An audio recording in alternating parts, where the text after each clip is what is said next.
Juan.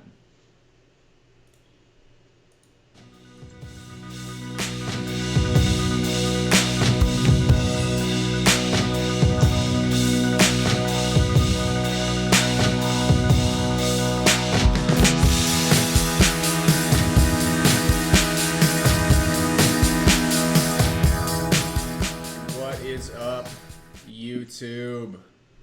What is going on? Welcome to the late night show. We are here tonight to talk your fucking ear off some more like we normally do. We usually do some creepy shit at night, but tonight I'm going to start off with the story that I'm just royally pissed off at. I am the Disillusionist, and here with us as usual is the Green Lantern there.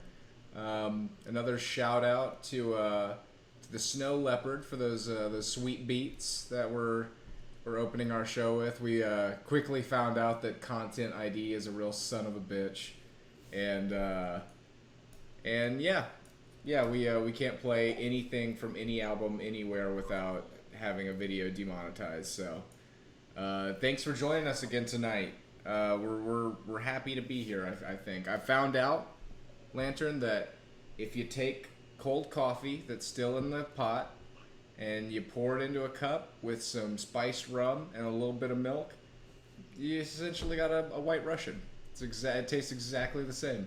Did you say you were drinking Tattoo? Yeah, that's what it is. It's a little Captain Morgan's Tattoo.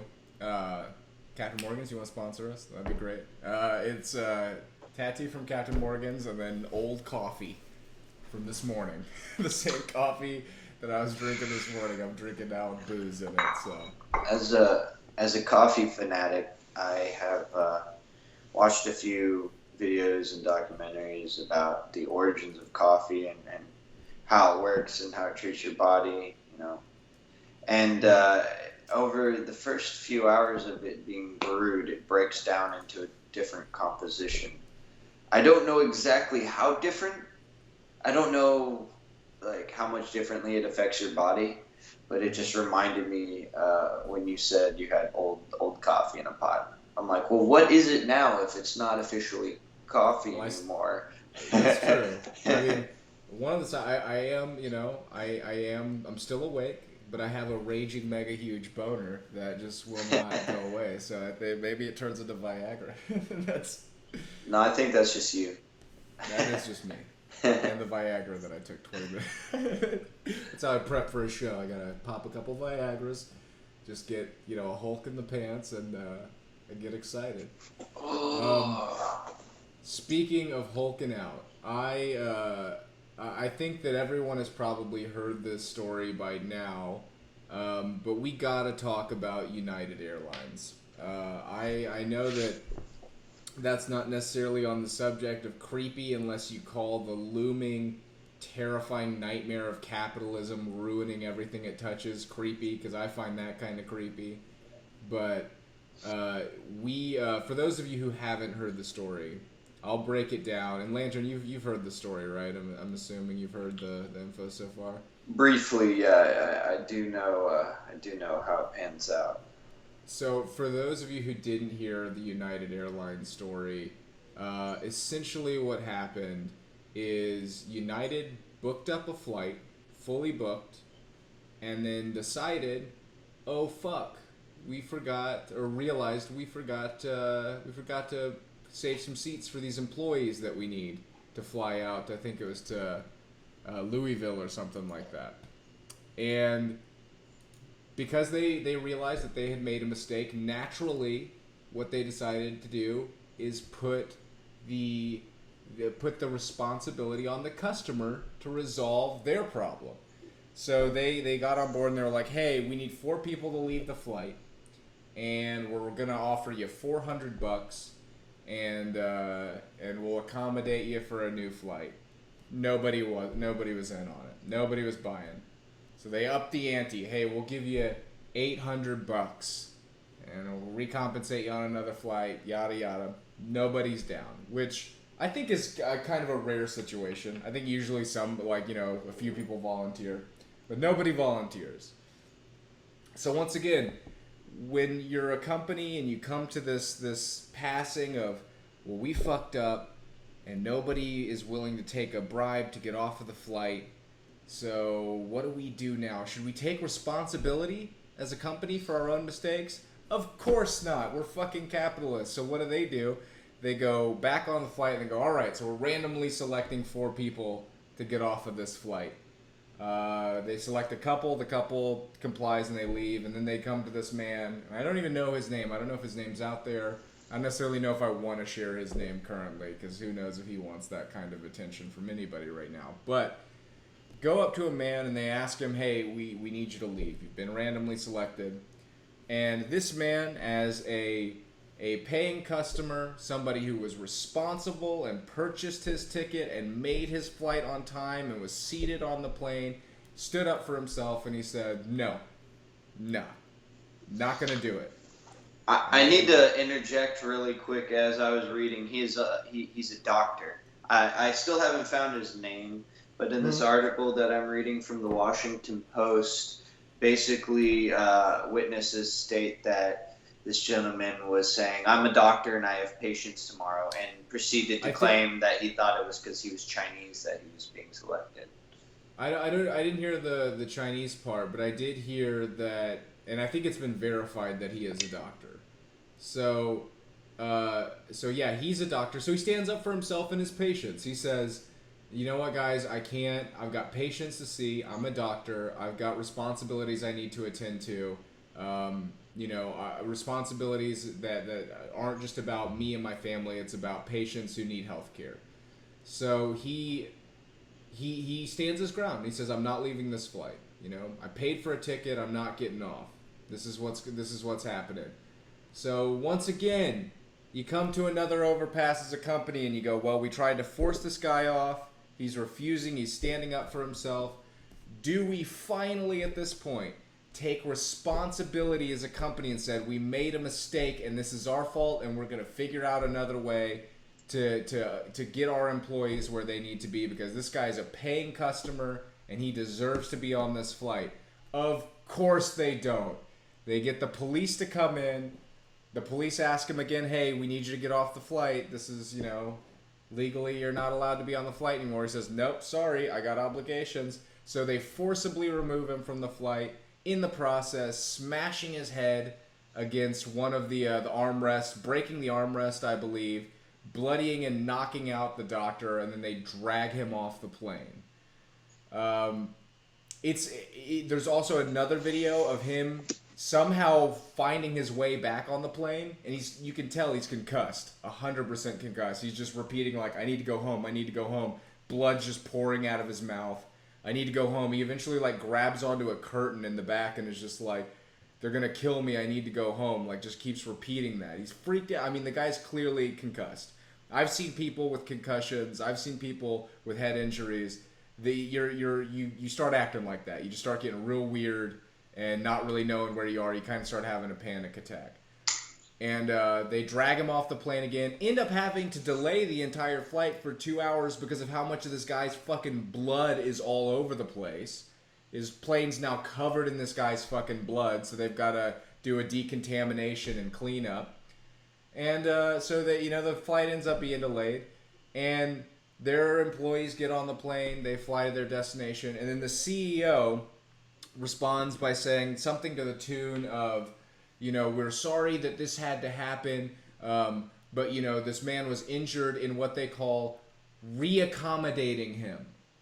They reaccommodated him. They reaccommodated his face straight into that armrest. They whooped his ass. They whooped his ass because he didn't comply with a randomized selecting of within the means of corporate interests. It's like, well, we need these people. We need our CEOs on this plane. We need these 4. It wasn't even CEOs. They were flight attendants. It was 4 extra flight attendants. Yeah, the flight attendants. And it's not. That's the thing. It's not about the safety of the plane. It's not like those flight attendants needed to be on that plane to manage the plane. They needed them in the destination area so that they could get aboard another plane and work on that plane. So United decided that it was more important that they have these people, these employees on this plane, employees who didn't pay to be there. They're not paying any money to be on that flight. It's more important for them to get to their destination than a paying customer who was responsible enough to buy his ticket and be on time and get on the flight. And I cannot fucking believe it. It is. I got on. I had to remove myself from the internet for a little bit because I got in these arguments on Reddit with people trying to defend United, saying, well, legally, once they revoke, your right to be there, you're trespassing. Fuck off. Come on. You're legally trespassing. You paid to be there. You're a customer. Yeah, okay. You have the right to be there. It's not your responsibility to make sure to accommodate for United's employees that they forgot had to be on the flight. Yeah, You're fucking kidding me.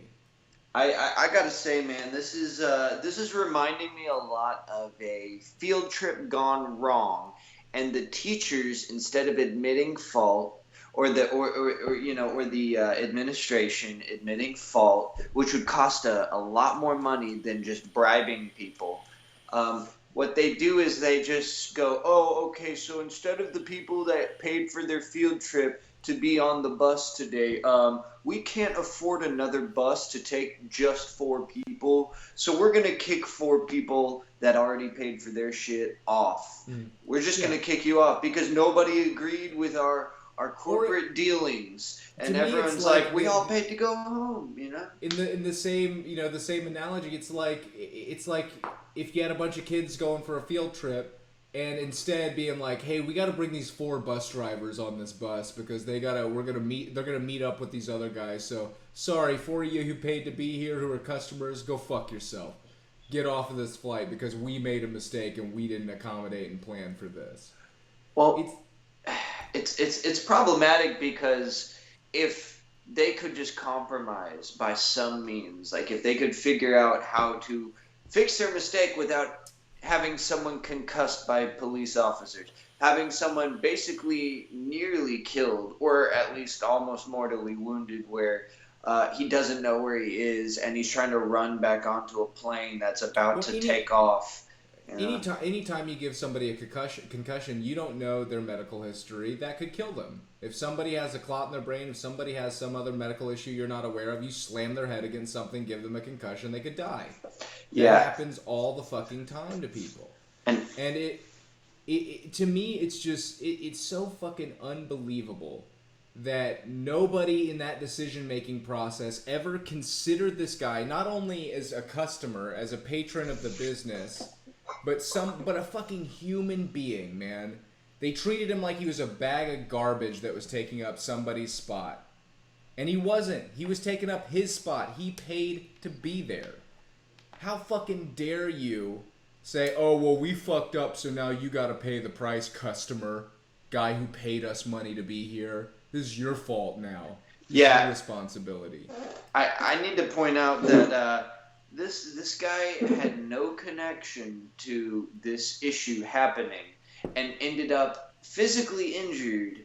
And then because so many people were baffled by it happening, people started leaving. From what I was reading, it seemed like some high schoolers were leaving the area because of how just morbid the situation was. And the people on the plane were going, this is not okay, this is wrong, and the police are still doing it. And then proceed to say, oh, he fell. And which is interesting that the police are the ones saying he fell, and then because BuzzFeed kept questioning United further, instead of taking any more responsibility and taking the rap, they go, oh, refer to the police. Refer to the Chicago police. Please refer to the Chicago police. The CEO kept saying, refer to the Chicago police because they'll know more. And then really the Chicago police are like, oh, he fell.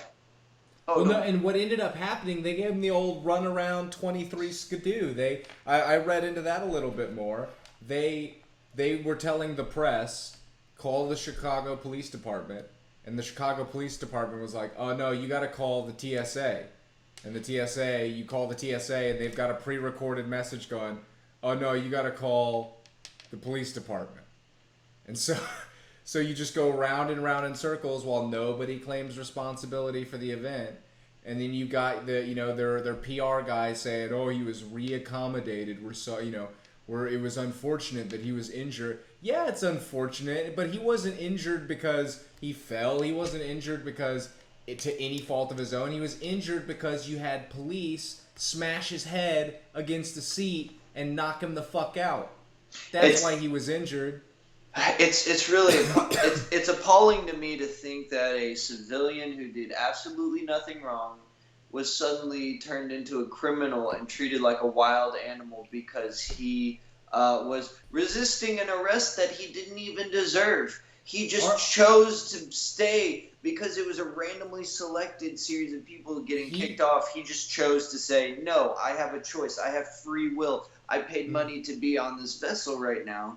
And then just because they forgot that 4 extra teachers need to be on the bus, it's like, "Oh, well, we got to kick some of the kids off. And since none of the kids complied, we have to throw them off." And then one of them says, "Well, I'm the police involved. I'm a doctor." He proceeds to be injured to the point where they need a doctor, and he is the doctor. Is there a doctor on the flight? Oh, shit, we knocked him out? He was. We knocked him unconscious? And then didn't even have the nerve to take responsibility, because the instant the Chicago police take responsibility for something like that, it just all comes crashing down on their heads. So this is also why United has no problem being like, "Nope, talk to the police." Not in our hands. We didn't do that. That was the police. Yeah. It's go ahead. It just blows my fucking mind, man. It blows my mind that and once I hate to harp on the same shit all the time, but this is just one of the. It's so symptomatic of the problems of capitalism, dude. Capitalism and its motive of profit overall is exactly how you end up in this situation. Can you think of any situation in your life where you've seen anything happen like this? Have you ever been in a restaurant and the restaurant owner comes up to somebody sitting at a table and is like, "Hey, so I know you paid for your meal, but here's the deal. My employee needs to eat his little break meal, so I'm going to need you to leave." And then the customer be like, "No, I paid to be here. I'm going to eat." "Oh, yeah, well, guess what? You're trespassing. I'm calling the cops." Yeah, you ever seen anything like that in your life? No. Anywhere. No. At any time. Ever. No. Because you don't treat people like that. Nope. You don't treat people like that. This is what happens when capitalism runs fucking rampant, dude.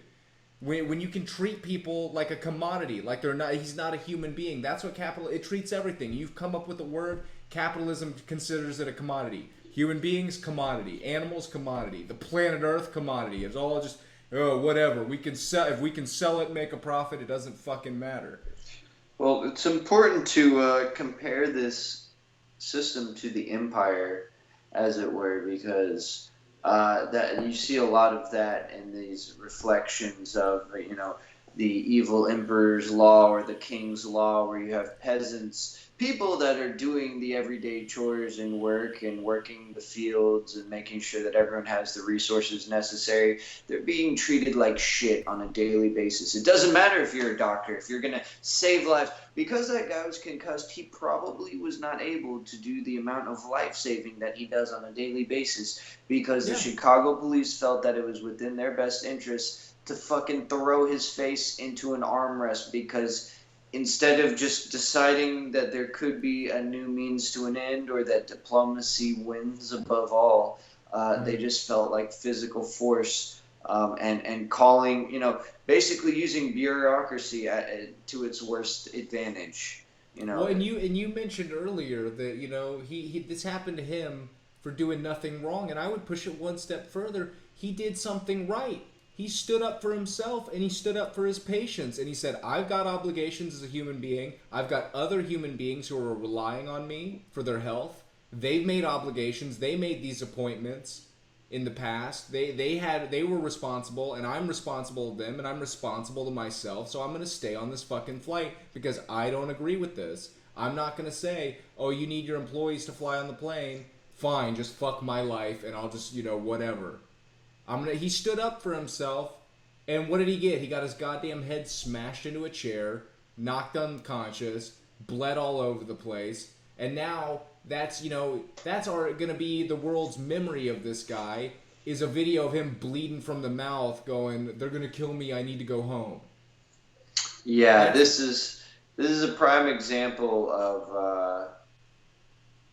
of like violence and power hunger corrupting something that was supposed to be a good idea of like how to balance out everybody's ability to work in the same place together legally, and it just became corporate interests to the point where they made sure that corporations were treated like people for it to keep happening.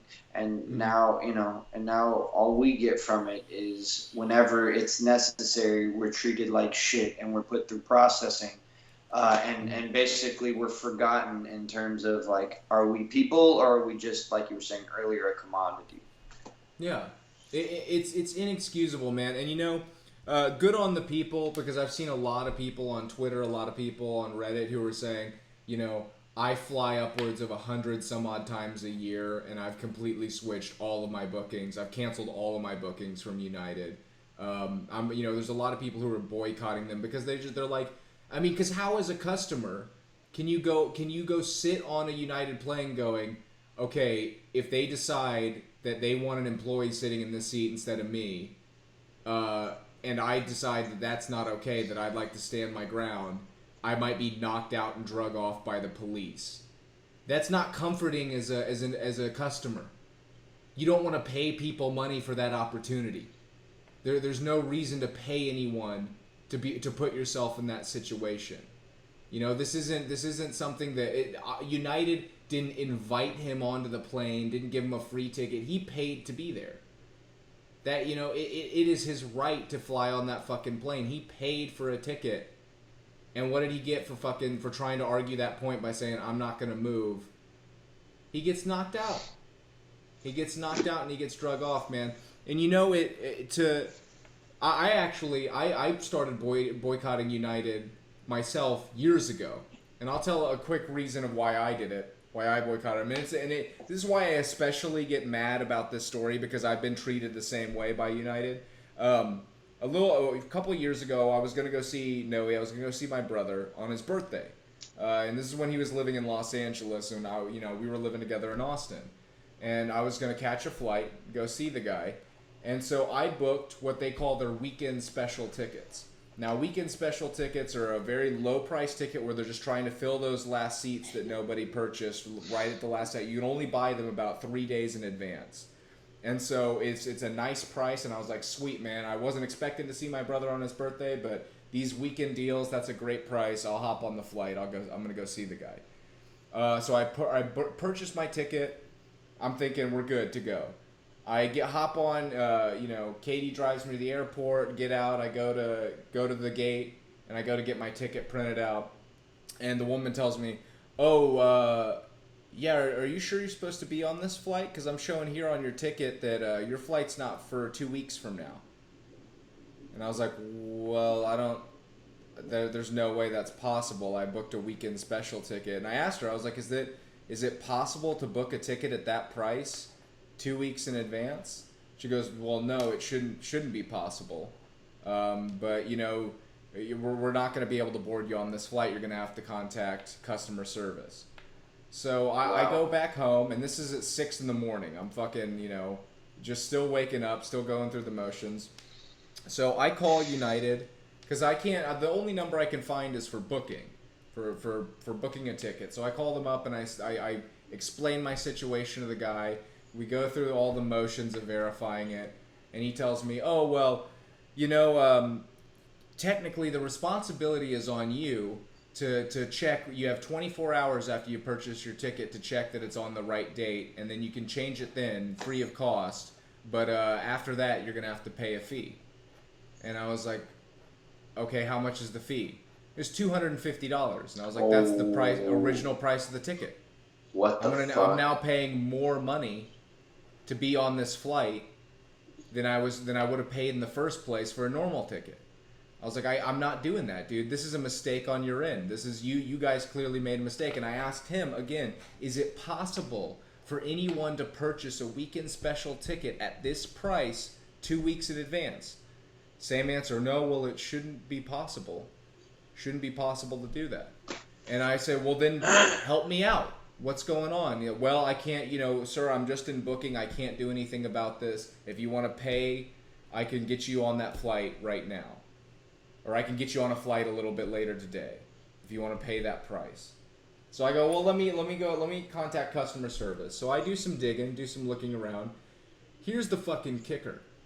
United Airlines, at least at this point, I don't know if this is still true, does not have a customer service department. There's no number that I can find. And I go on a bunch of different forums. I'm looking around. I go on Facebook. I'm asking people, hey, where's the customer service line? A lot of people are going, doesn't exist. You can email them. They have a customer service email, and they'll probably get back to you in 2 or 3 days. So I'm fucking fuming. I'm mad, man. I'm pissed off. I get on Twitter, I get on Facebook and go on their Twitter and their Facebook, and I comment, and I'm sitting here saying, like, guys, this is fucked up. You fucked up my flight. I need this to be fixed. There's a major problem here. And I said that this is the kicker a second ago. They didn't have a customer service department. Here's the real fucking kicker. I remember when this originally happened, just for the record. This actually happened, and I was there when it happened. 100%. This guy comes in to the Facebook comments that I'm trying to contact United in, and his name on Facebook is Traveling Man. Traveling Man's the name of this fella. And he starts talking about how, well, same shit that I got told by the booking guy. Well, technically, there's a 24-hour period where you're supposed to verify, and if not, then you have to pay a fee to switch your ticket, and starts shilling all this bullshit. And I go and I look at his profile pictures, no pictures of a person, just a picture of a beach and a picture of a dolphin in the water. And then I go and look at his posts on his Facebook. Every fucking post is a positive, nice post about how great United Airlines is. And if you go on the United Facebook, I start looking in the comment sections of all these posts, and he's in every one of them trying to make the people who are complaining look like assholes and make United look like they're just sweet baby angels who never did anything wrong. And this is the first time in my life where I realize I'm dealing with a corporate fucking shill, dude.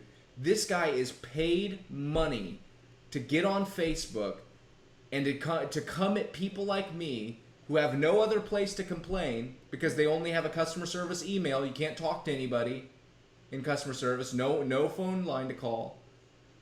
And they're employing people. That's United. That's their version of customer service. Instead of paying to have a customer service department, let's pay for this shill to go around and shit on people. And even Traveling Man, his motherfucking self, at the end of this argument, I ask him square up, same question I've been asking.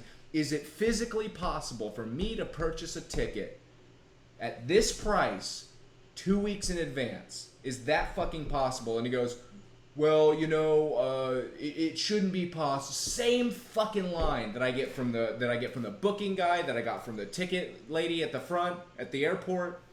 Same fucking shit, same rhetoric as all of them.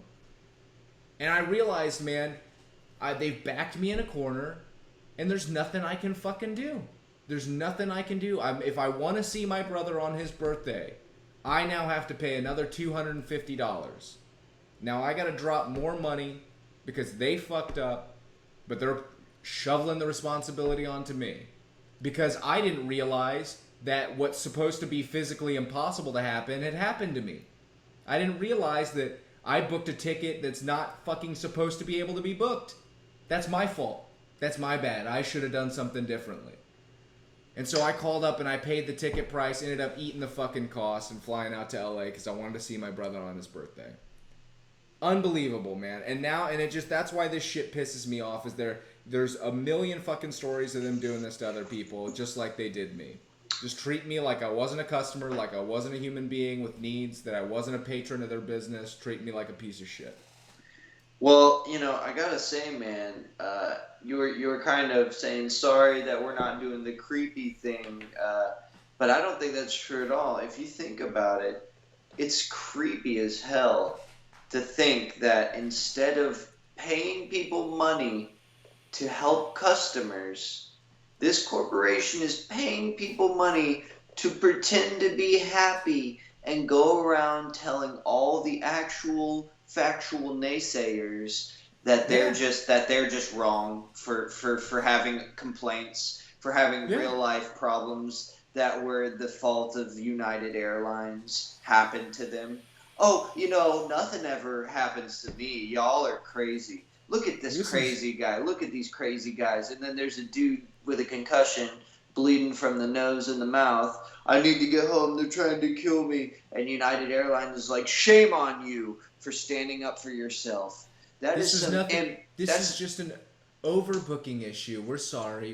This is not even we're sorry. Just this is we're sorry this happened.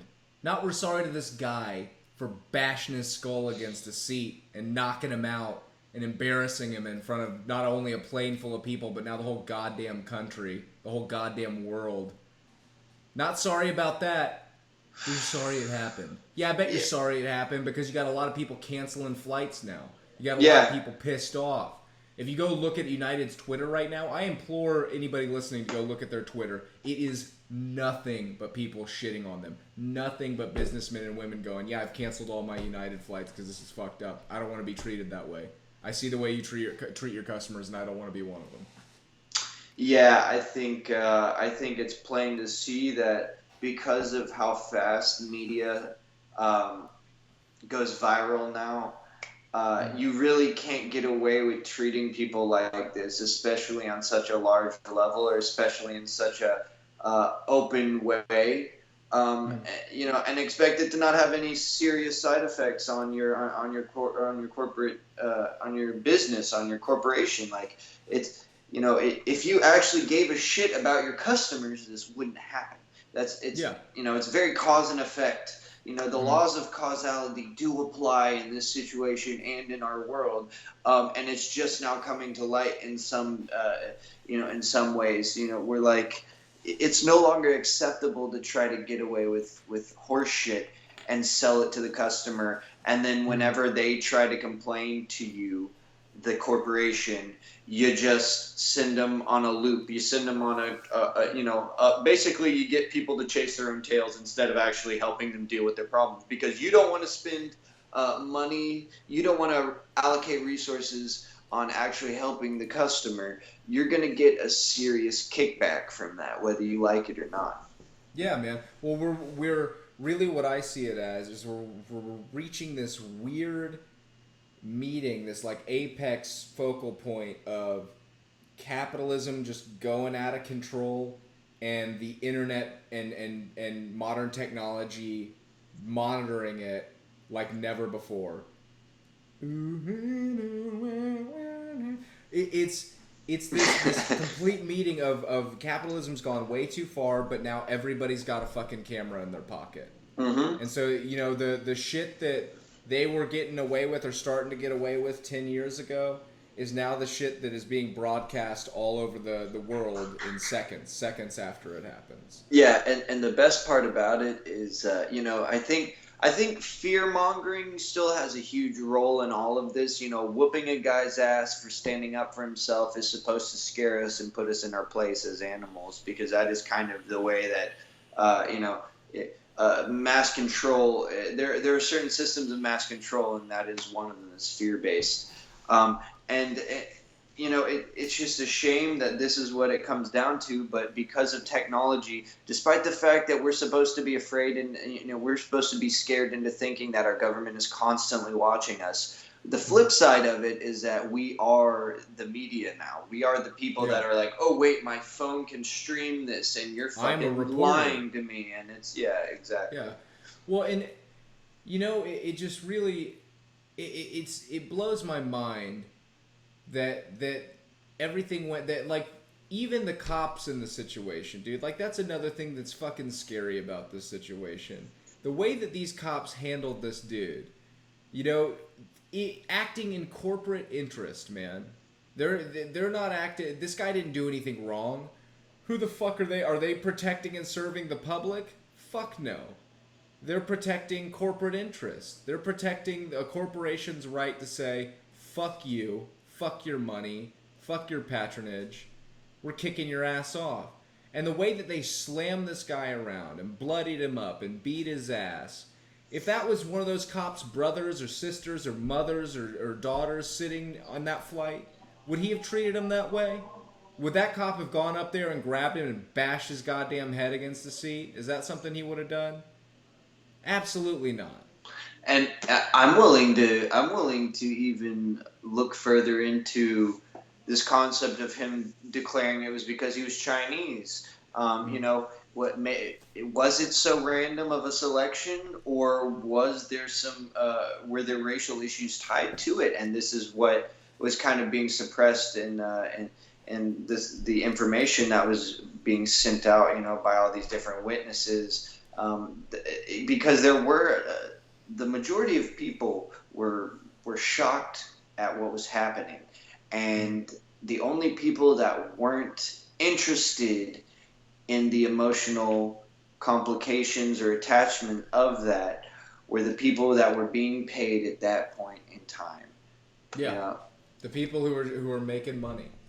You know, one of the things that I find kind of ironic now is you may have heard this story because United, they, you know, this ain't the first day at the rodeo. They've been having shitty PR for years now, but just recently we saw a story about United kicking a girl off of their flight for wearing yoga pants.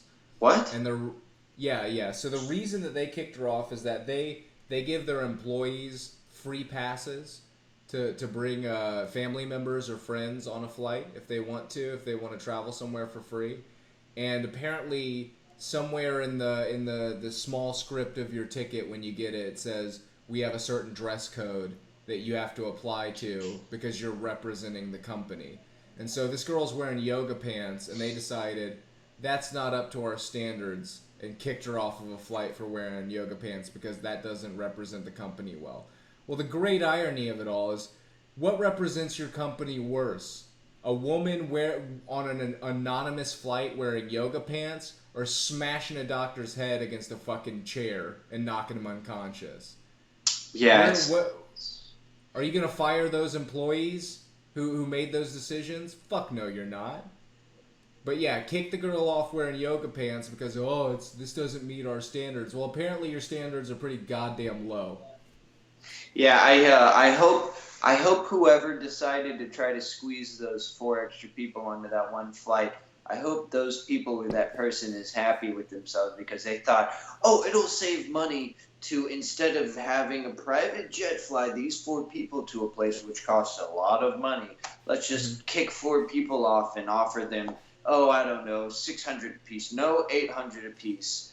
Yeah. That all backfires. And instead of just being a nice person or doing the right thing about it, or having some sort of compromise in terms of like being this corporation that's supposed to be taking care of its customers, they're gonna pay out the ass for all of this now. It's like, oh, you didn't want to pay for that one little flight that would have sent 4 people away and everyone would have gone home and been happy.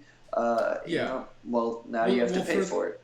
I mean, and what's crazy about the story that a lot of people were pointing out, and I think some of the passengers were shouting this on the plane, the flight was a 2-hour flight. So that's like, you know, like a 4-hour drive, you know? So they could have spent a little bit of money paying for those 4 employees to hop on a bus to drive over there, to catch a ride out there. Or they could have paid, some employees at the destination time and a half to come in on their day off. You know, they could have. There's a lot of options that they had on the table, and the option that they chose was fuck the customer. But that's see, the option. I think the problem here that we're not seeing is that this is such a large, I guess conglomerate is a good word. This is such a large corporation running all these different files on people in terms of you have to manage all these different people and all these different schedules, all these different flights, that imagine the time that had to be allocated in, figuring out what should be done about these 4 people. So we can do the easy way or we can do the hard way. And it's very obvious that they tried to take a easy way and it became the hardest decision. The hardest way that you could possibly go. Yeah, I really think that's what the decision came down to is, okay, well, we can either honor the customer and take the hard route and have to actually do some problem solving because once again, this is their mistake. Let's all make that very clear. That was United's mistake. That wasn't anyone's fault on the plane. Wasn't any of the customers' fault. United booked that plane and didn't have the good sense to think about we need these employees there. And they could have done this before the flight, before that. I'm sure if that guy wouldn't have sat down on the plane, or if they would have done this before anyone sat down on the plane, they probably would have had a much easier experience. But because they were so shit poor at planning, they let everyone get on the plane, everyone put their luggage up, everyone get their luggage on the plane, everyone's sitting down ready to go, and they go, "Oh, guys, we fucked up. We fucked up. Now the onus is on the customer." That was their decision was, let's fuck the customer and make an easy decision, or honor the customer and make a tougher problem solving routine out of this. And they chose fuck the customer, and then they got an option. Like I was saying before when I was explaining the story, they had several moments in that interaction to go, wait a minute, this is our fault. We shouldn't take this out on the customers. The customers aren't buying it. No one wants to get off this flight. Everyone's ready to go. No one's trying to get a free voucher. No one's trying to catch the next flight. Maybe we just got to eat this one and figure this out ourselves. They had several times to make the right choice, and they continued to make the right choice over and over and over again in an attempt to do what was most cost effective at the time, which is now going to cost them a shitload of money. Yeah, I think if you make the wrong decision too many times, it's going to cost you worse than you thought it would just to do the easy thing. Like I mean, no, I'm sorry, I said that wrong. It costs you more this way than it does to just bite the bullet in the first place. Right. You should have just you should have just figured that you fucked up and dealt with it as a company because you have plenty of resources. Plenty of resources. United is rich beyond anyone's wildest dreams.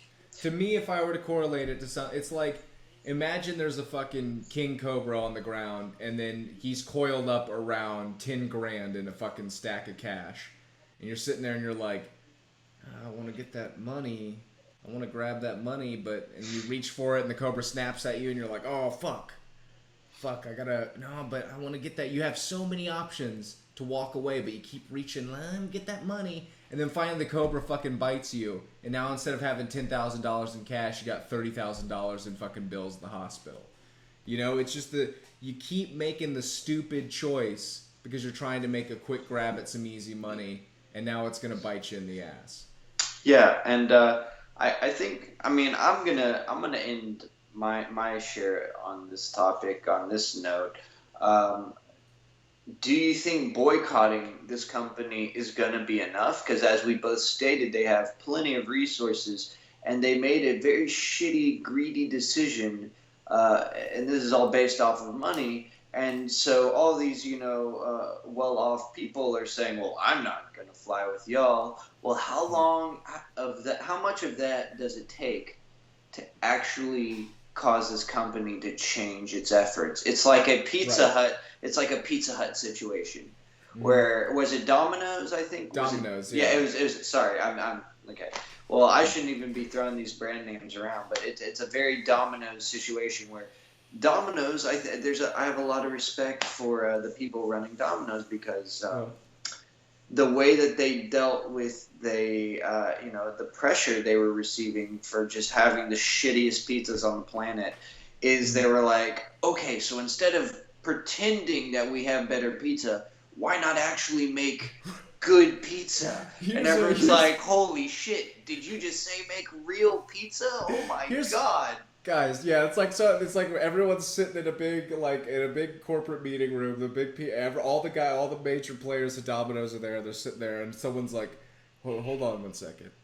Have we thought about just making better pizza? Do you think customers would respond to the pizza tasting good? Do you think that?" And it's like this mind-blowing moment where everyone had to be like, "Holy shit! All this time we were trying to figure out do we cut the employees' pay to save more money? Do we close a bunch of stores? Yeah, what if the product was just better?"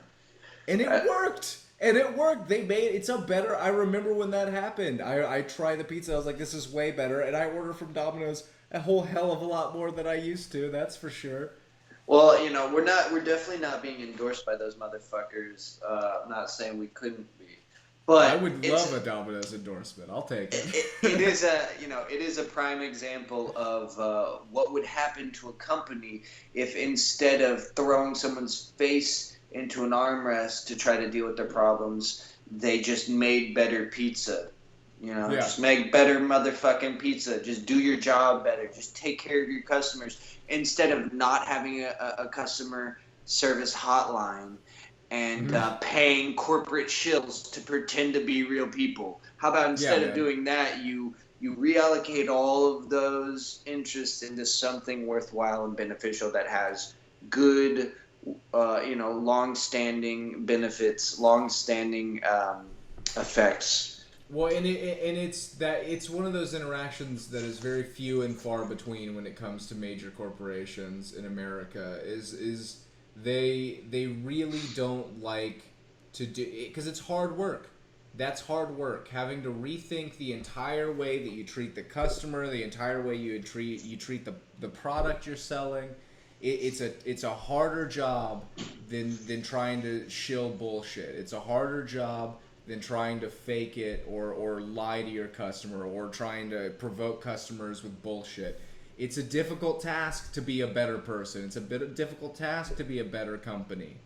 But if you do it, if you expend the time and the energy, if you actually follow through, yeah, you can come out with a better outcome. And so we'll see, man. We'll see what United does with this interaction. We'll see if they decide to just go fuck it, let's stay on the path, or if they decide, this is the breaking point. Because we've had bad PR for about the past decade, and it's probably about time that we decide to change some shit. And I If hope they fuck.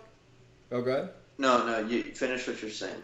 I was just gonna say, I hope they fucking do, man. I hope they do. I hope that they decide to make the right choice here because that's the least you can do. If you want to honor customers that you fucked over, if you want to get back some people you've lost as customers, say you're fucking sorry. Be a big boy.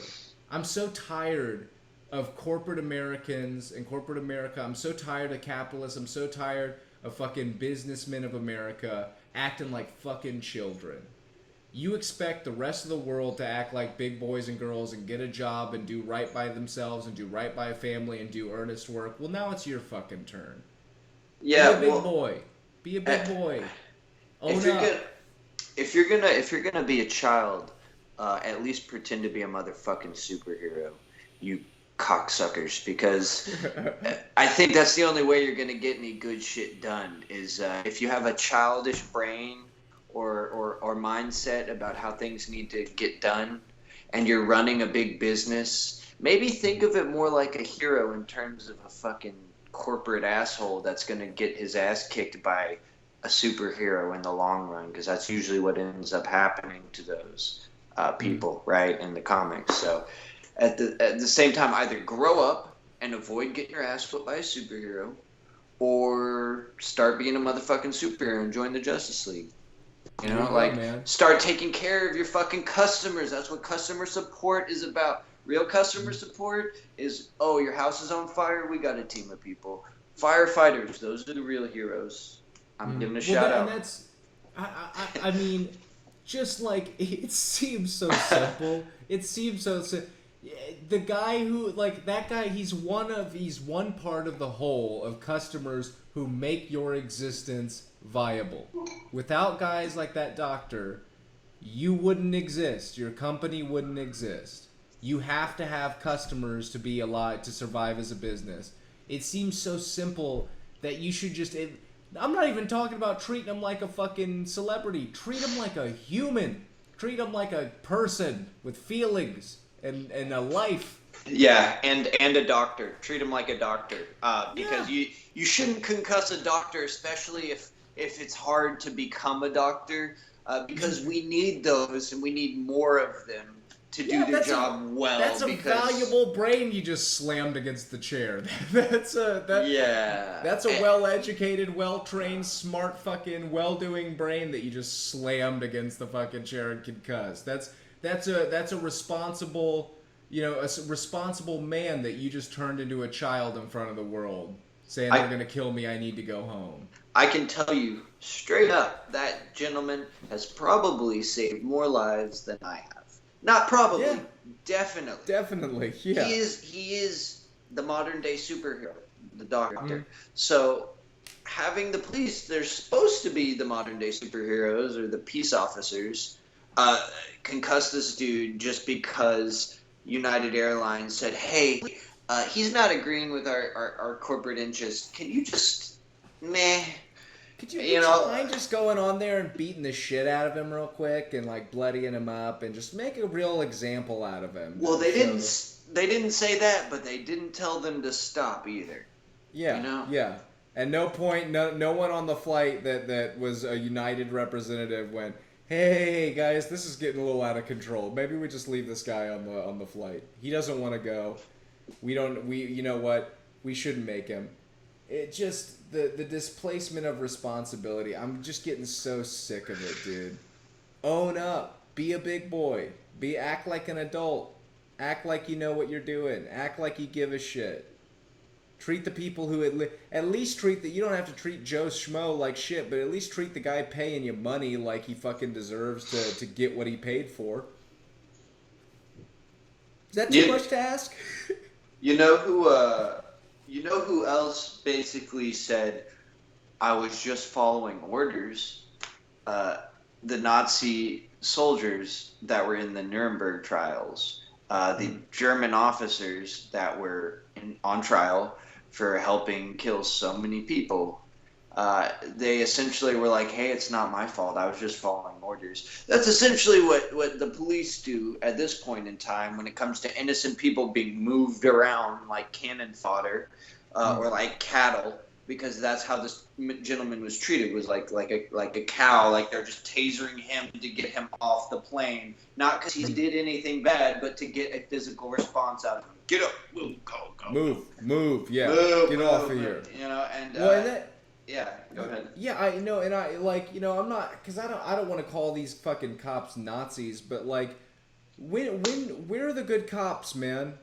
There were 3 of these cops in this scenario, and not one of them had the good goddamn sense to go, you know what? Let's go talk to the fucking representatives and tell them they need to figure another way out. This guy, he's an older doctor. You know what, man? I heard him out. He's got patience. I can't bring myself to do it. This seems fucked up. Well, I gotta interject real quick and say that it's still, again, kind of about corporate interests. Despite it not necessarily seeming like that on the outside, there's this thin veneer. As long as you're at work, you're in a group of people that you work with and you know those people. So if you're a cop working with 2 other cops and you suddenly have this thought in your mind like, I should stand up against my fellow officers, that is not what you're trained to do, because the instant you do that, it can incite a riot amongst people. Like the whole castle starts falling down. The cops aren't agreeing with each other. Everybody riot. Start lighting shit on fire. That's how they're trained at the very least to think. Right. No, and I had a thought. Like, what if we decide? What if we started training cops to act responsibly in the people's best interest? What if that's how, not to say, hey, these guys are, by some technicality, this guy's not allowed to be on the flight anymore, so you need to go bust him up and show him what's up. You need to go kick his ass, bloody him up a little bit, and show him that he can't refuse. What if we trained cops, what if we trained our police force to always stand up for the citizen and to make the right decisions? What if we did that, and that cop, instead of those cops going in there, United came up to them, they're like, hey, we got this guy on a flight, and we told him he had to leave, and he doesn't want to leave. What if the cops were like, was he drunk and disorderly? And they're like, no, he's totally sober, he's fine, he's not acting disorderly, he's not being aggressive. Okay, so what's the problem? Well, we want to get our employees on that flight, and he's not moving. Well, did he pay for a ticket? Is he legally allowed to be there? Yeah, he's legally allowed to be there, sure. Okay, then fuck you. Yeah. Then what do you want from us? What are you asking for? Because we ain't gonna. You want us to go bust him up? Fuck no, we're not gonna do that. He's a human being. Why don't you figure out another way to get your employees somewhere? That ain't our responsibility. We protect guys like that. We stick up for guys like that. But yeah, exactly. And it's that, you know, I'm not going to sit here and try and hate on the cops, but it's hard not to when we constantly see shit like that. You know, it makes it real easy to call police officers the fucking attack dogs of corporate interest when they act like that. That guy didn't do anything wrong, man. He didn't break any fucking laws. He didn't hurt anybody. He just wanted to go home and be responsible for his job. He wanted to uphold his responsibilities to his patients as a doctor. Yeah. He didn't fuck anyone over. He wasn't stealing. He didn't rob anybody. He wasn't smoking meth on the plane. He was just sitting there. It's sad. It's sad to think that, you know, I try to, on an individual level, stand up for police officers that I know personally, just to prove, at least within my personal field of perception, that there are police officers that do think responsibly, act responsibly, and act like they want to be the savior of the city kind of thing, that kind of mentality. But the fact that they're so few and far between, and the fact that they can be so easily compared to mafiosos or compared to like organized crime syndicate or being the big thugs that are hired by the organized crime syndicate, it's scary, man, because that's not what cops are supposed to be. That's not who police officers are supposed to be. They're supposed to be the guys that are making sure everything is safe. Safe means you're not being hurt. Safe means you're not getting your face broken because you paid money to fly a plane. Yeah, dude. No, exactly. Fly in a plane, but whatever. Yeah, in what world, man? What bizarro universe do we live in where that guy's getting his head slammed against shit? What bizarro world do we live in? Shouldn't it be the CEO of that corporation going, "Oh, you think that your business interests are more important than this fucking customer? Bam! I'm slamming your fucking head against the desk. I'm bloodying your ass, and we're recording it and putting it all over the internet. You need to go home. Yeah, you need to go reevaluate your shit because you're trying to fuck over people who support your business. Where's that? Nowhere. You know, it's never gonna happen. I just gotta say, I'm gonna spin right into this next topic, and if you want to bounce back into what you're still talking about, that's cool. But we have spent. I know. I'm heated. I'm heated about cool. this. It's something that's you know, it just struck a real nerve with me, and I was arguing with people on the internet about it because, you know, I'm you know, I can't prove this, but I can almost guarantee that some of the people I was arguing with on Reddit were fucking shills, and someone actually caught me in one of my arguments at one point and was like, dude, you need to relax because honest straight up is 50% of these people you're arguing with are probably paid to sit here and argue with you, and the other 50% are just dumb as fuck. So take a breather, relax a little bit, and that's, you know, that's probably where I'm at right now, you know. All right. Well, yeah, that's totally fair, and I think that your passion is put in a good place. I think it's in a good spot, and it's good that, you know, that drive is carried on so far. But at the same time, look at the other side of, like, you're slowly killing yourself with this stress that half of it is potentially being fed to people that are getting paid to make sure you're stressing out about this. Just because they'd rather sit there and type away and fuck with you instead of you actually talk to the right people and get shit done. Where you're not talking to some trolls that are paid to troll you, or at least 50% of them are. You know, where you and I are having a better conversation about this, and hopefully people that are watching this are kind of gaining a better sense of, like, oh, we need to come together to make sure that we overpower corporate interests. Otherwise, corporations will just be the governing factor of the world, and there won't be anything we can do about it. But the other thing that I wanted to spin into off of this is you said it's like we're in some kind of bizarro world. And I absolutely agree with that notion that maybe we are, which is why so many people use these misremembering certain scenarios in our timeline, perhaps on a bigger scale, is an example of people like wanting to believe that we're in a parallel universe because things are so fucked up. It's not necessarily that we are. It's more so the fact that things are so upside down right now that it feels like we're in a parallel universe because people haven't done anything wrong. And Donald Trump is the fucking president of America. Yeah, there's nothing that makes that theory seem more viable than being like, yeah, the president of America is Donald Trump. The leader of the country is maybe one of the most retarded people to ever exist in the country. Or at the very least was hired to seem like he was one of the most retarded people in the country. Because this is there's like a kind of a George Bush Jr. pattern going on here where he's like, oh, I'm reading a book upside down. I didn't know. Shucks, oh, no. You know. Oh, I'm just a cowboy from fucking Texas. I don't know no better, Oh, there's controlled charges going off in these towers. Oh no, I'm just a retarded cowboy fella who just I don't know no better. It's whatever.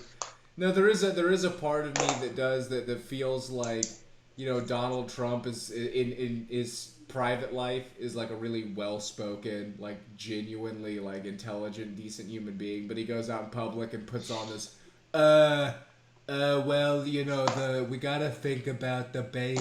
We don't make any mistakes. We're very good. I got the best words in the world. That's my job. I'm the president. Like, because how else do you get that person? That's a caricature. That's not a real guy. Are you fucking kidding me? Yeah, and like, it just still reminds me of the Simpsons thing, the whole Simpsons prediction where he's going down the escalator and the banner falls, and it's like, that really happened in real life. And I didn't know that until after I had talked to a few people about them mentioning it, pointing it out. And I did say that I wanted to mention time travel to you tonight and try to bring that up at some point. And I think this is a prime time to be like, I think some assholes with a time machine fucked with our time stream because we're sitting here going, how is this happening to our time stream? What is wrong with our timeline that caused this, and this to happen? And we're all just sitting around watching TV going, how is this happening? I don't understand. Well, right, how because this is happening. What's next? How far into Bizarro Land do we have to walk until we start thinking something's fishy's going on? Like, do we have to have, like, Professor Wiggles, presidential cat? Like, is that, is that the next step in the fucking procedure? Is 2024, Professor Wiggles, the cat, is now our new president. He doesn't have great ideas, but he is very adorable. He does, when he plays with the little feather thing, it's pretty cute. I'm sorry that I keep kind of trying to bust in with something, but you said a cat running in a position of political power. Well, I'm pretty sure. I know where you're going. Yeah, go ahead. There is a mayor that is a cat in real life in our universe. I forget. I think it's like in Alaska or something like that. Yeah, it is. It's Alaska. These towns where. And maybe we need to be a lot more like that town and go and all come together and go, you know what? You know how meaningless the president is these days? You know how fucking meaningless that job is? Because that's what they did. They were like, you know how meaningless the mayor is to this town? We govern ourselves. We know each other. We take care of each other. If someone has a problem, we go fix that problem as a community. We don't need a mayor. You know how much we need a mayor? The mayor's a fucking cat. That's how much we need a mayor. It's a fucking cat. Yeah. It's the butcher's cat. He hangs out we got a whole office for him. It's hilarious. You want to visit the mayor? You have you drink a couple beers, you go hang out with the mayor. Oh my God. You go fucking play fetch with the mayor. He's great. Okay, so assumed office July 18th, 1997. So the cat is 19 now, I believe, is what. No, wait, no. When was this posted? The cat was 19 when this was posted.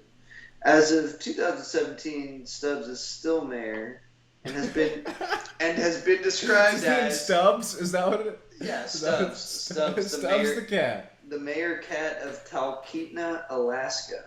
Okay, so it was Alaska. Yeah, that's what I thought.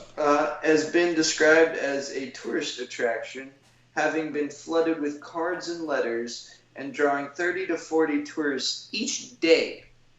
So this is actually a more helpful mayor than most mayors because you have you have 30 to 40 people going to the mayor's office on any given day. On any given day. And what other place in the world do you know where there are 30 to 40 people going to the mayor's office on any given motherfucking day? Nowhere. I think just Alaska. Just this place. Why? Because the mayor's a fucking cat. Yeah, that's, you know what? Maybe that's what we need to do. Maybe that's the solution to the Trump presidency, is maybe we just need to feed Donald Trump mushrooms and put him in front of like a big pane glass and just watch him like fuck with shit. What is this? This is the cat. Look how chill that fucking cat looks. Greatest mayor alive. You know who's not gonna poison a water supply out of greed? Stubbs the cat. That's who. You know who's not gonna let their fucking city devolve into squalor? Stubbs the cat. You wanna know why? Because he doesn't give a shit. Because the city can take care of its goddamn self. Is pretty much. And that, maybe that's the lesson to learn here. We can do that. We can take care of ourselves. Why do we need Donald Trump? You know what Trump's doing most of the time? He's playing fucking golf. And on Twitter. He's on Twitter too. He's tweeting on cocaine at 2 a.m. and going and playing golf. We don't need that guy. He's useless. You know what we're doing for Donald Trump? We're now paying a huge amount of money to guard his ass 24/7 because he can't even stay in the White House most of the time. That's how big of a jackass. That's how much he respects us and the office of the president. Is he doesn't even go hang out. He doesn't even live at the White House. That's how much he respects us. He respects us enough to allow us to pay exorbitant amounts of money while he plays golf. No, he also hangs out in a little fucking portable island in the middle of a swamp that goes under, when they don't want to be found. But whenever they're coming out to go fight the Justice League, that little dome comes out of the swamp. And here comes Donald Trump. He puts his wig on because he's secretly Lex Luthor, that goddamn motherfucker. I'll admit, I don't understand how you keep that hair up without some kind of some kind of telekinetic powers. There's no way that fucking wig stays in place without some sort of magic. There's some sort of voodoo going on there. It's seriously like, how do you arrange your hair? Because we all know, if you just took, like, what Donald Trump looks like in the morning, he's totally bald on top. And then he's got, like, one side of his hair is cut like this short, and the other side comes, like, down to his tit. And, like, when he wakes up in the morning after that cocaine bender, he looks like a fucking, like, an emo kid who someone shaved the top of his head. And he somehow, out of some force of magic, wraps that bitch around, forward, and back at the same time, and it just hovers there. It just stays out of some fucking miracle. Hangs out on top of his head. He uses fucking beeswax and voodoo, like you were saying. Like, I think you answered it. You were like, what kind of voodoo is he doing to make his hair? I think he's just using regular old voodoo. Yeah, the same voodoo he used to coerce the American public to vote for him is the same voodoo he uses to keep that goddamn wig in place. Yeah, and I mean, it's kind of sad to think that we're joking about voodoo, and I start immediately think of like spirit cooking and how one person's art could be interpreted as like another person's voodoo, and you're like, okay, I'm trying to respect an artist here. Do you know about spirit cooking? Do you know? All I know is that the way my layman's understanding of the one article I kind of read on spirit cooking was it has something to do with like a party and certain like get up and then like cum and blood and shit or or something. I don't even remember. Were they eating it? Is it just? It's debatable if they're eating it. They might be eating the jizz. It's debatable, and I say that sincerely. It's debatable if they're eating the blood and the jizz. I know that it's used in art installations, like art projects, See, when I eat my jizz, I just get kicked out of Walmart at 2 in the morning. I don't. Then no one has a party. No one. Well, it's because you haven't been orchestrating it for a long time with a group of people that pay each other off to make sure that the Walmart is on some kind of government list that allows. I don't have a black cabal backing me up who's ready to eat the jizz with me. That's all. I just don't have enough people in that party eating cum at the same time for it to seem tangible. You don't have enough dirt on the Waltons yet, but if you join the Illuminati, you know, I can eat my jizz in any Walmart in the U.S. once I get that hookup. And you can also have your own album, and you'll be famous. Yeah. There you go, man. Real quick, do you have something? Not to break up the conversation. I'm just gonna go pour another drink real quick. It'll take me about 30 seconds. If you wanna have a heart to heart with the audience, real quick. I absolutely would not mind that at all. All right, man. I'll be right back. I love you guys. Stick with us. We got some people in the chat. No one's chatting, but we got people watching. So I'll be right back. Hello, you. Gonna have a little heart to heart. Hello, you beautiful viewers. How are y'all doing? Yeah, I know I can't hear you. But I did want to tell you some stories. So we did get a little caught in that United Airlines tangent. I do apologize for being so heated on that one topic, but I think we did cover some good ground with it as well. I'm going to go right back into time travel because I think that is a pretty sweet topic. And I think one of our viewers, Grayson, if you're watching this, mentioned it to me earlier today as, you know, a topic that's been on his mind a lot lately. I've taken a lot of notes about potential cases of time travel and projects funding time travel. I can safely say that, on the outside at least, it doesn't seem feasible, but because of how scientists are still figuring out the nature of reality, we're still judging the waters, like how many timelines are there? How many realities are there meshed together in this one fabric? How many strings weave together in one fabric? And are each of these strings a cohesive reality? So there have been a few projects throughout time in real life that we're looking into, you know, temporal anomalies or creating temporal anomalies in order to harness them and time travel, essentially.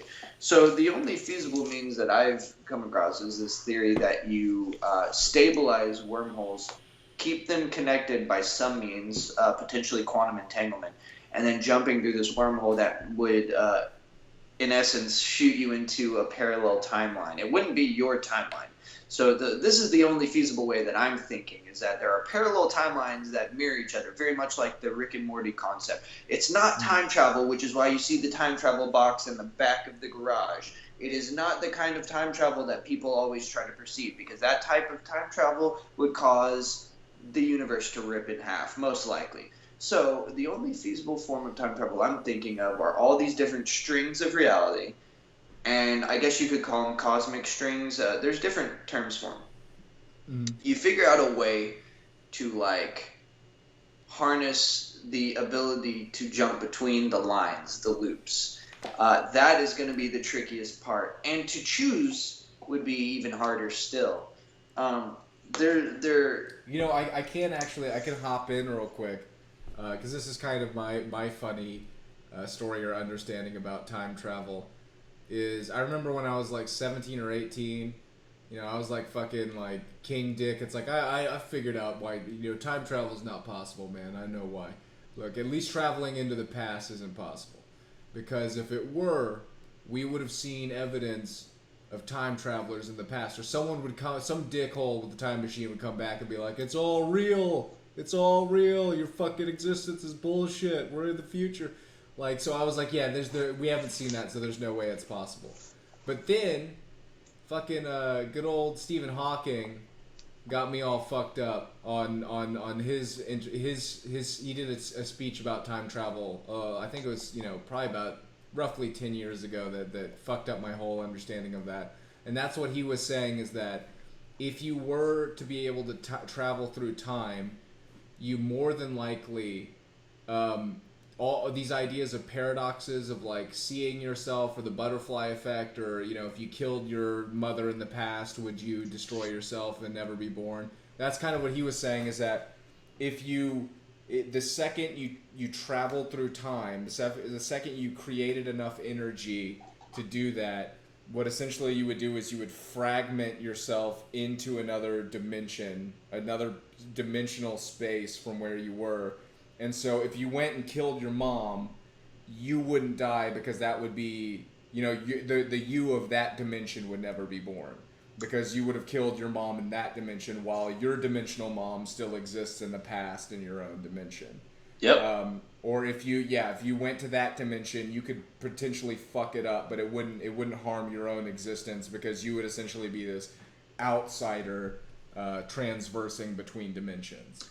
Yeah, exactly. That's a very good way of looking at it, and I think that would probably be the most accurate interpretation to date. Maybe I'm wrong in saying that, but one thing you got to understand is that a lot of people like to reference this existence as if it were a computer, and the way that it works is within these series of computer programs. Well, if any of that is even sort of true or can be compared to that realistically, let's also suggest then that every time someone tries to do this, purposefully create an anomaly, like jumping into a parallel time stream, maybe perhaps the universe, being this giant, computer sort of hive mind, let's say, has these autocorrect sequences that initiate as soon as these little T cells, let's call ourselves T cells. Let's just imagine that that's what we are, and we think that we're suddenly new and significant by being able to jump into different streams of the body. But actually, the body has always known that that was feasible, and so is prepared to correct in any way it needs to.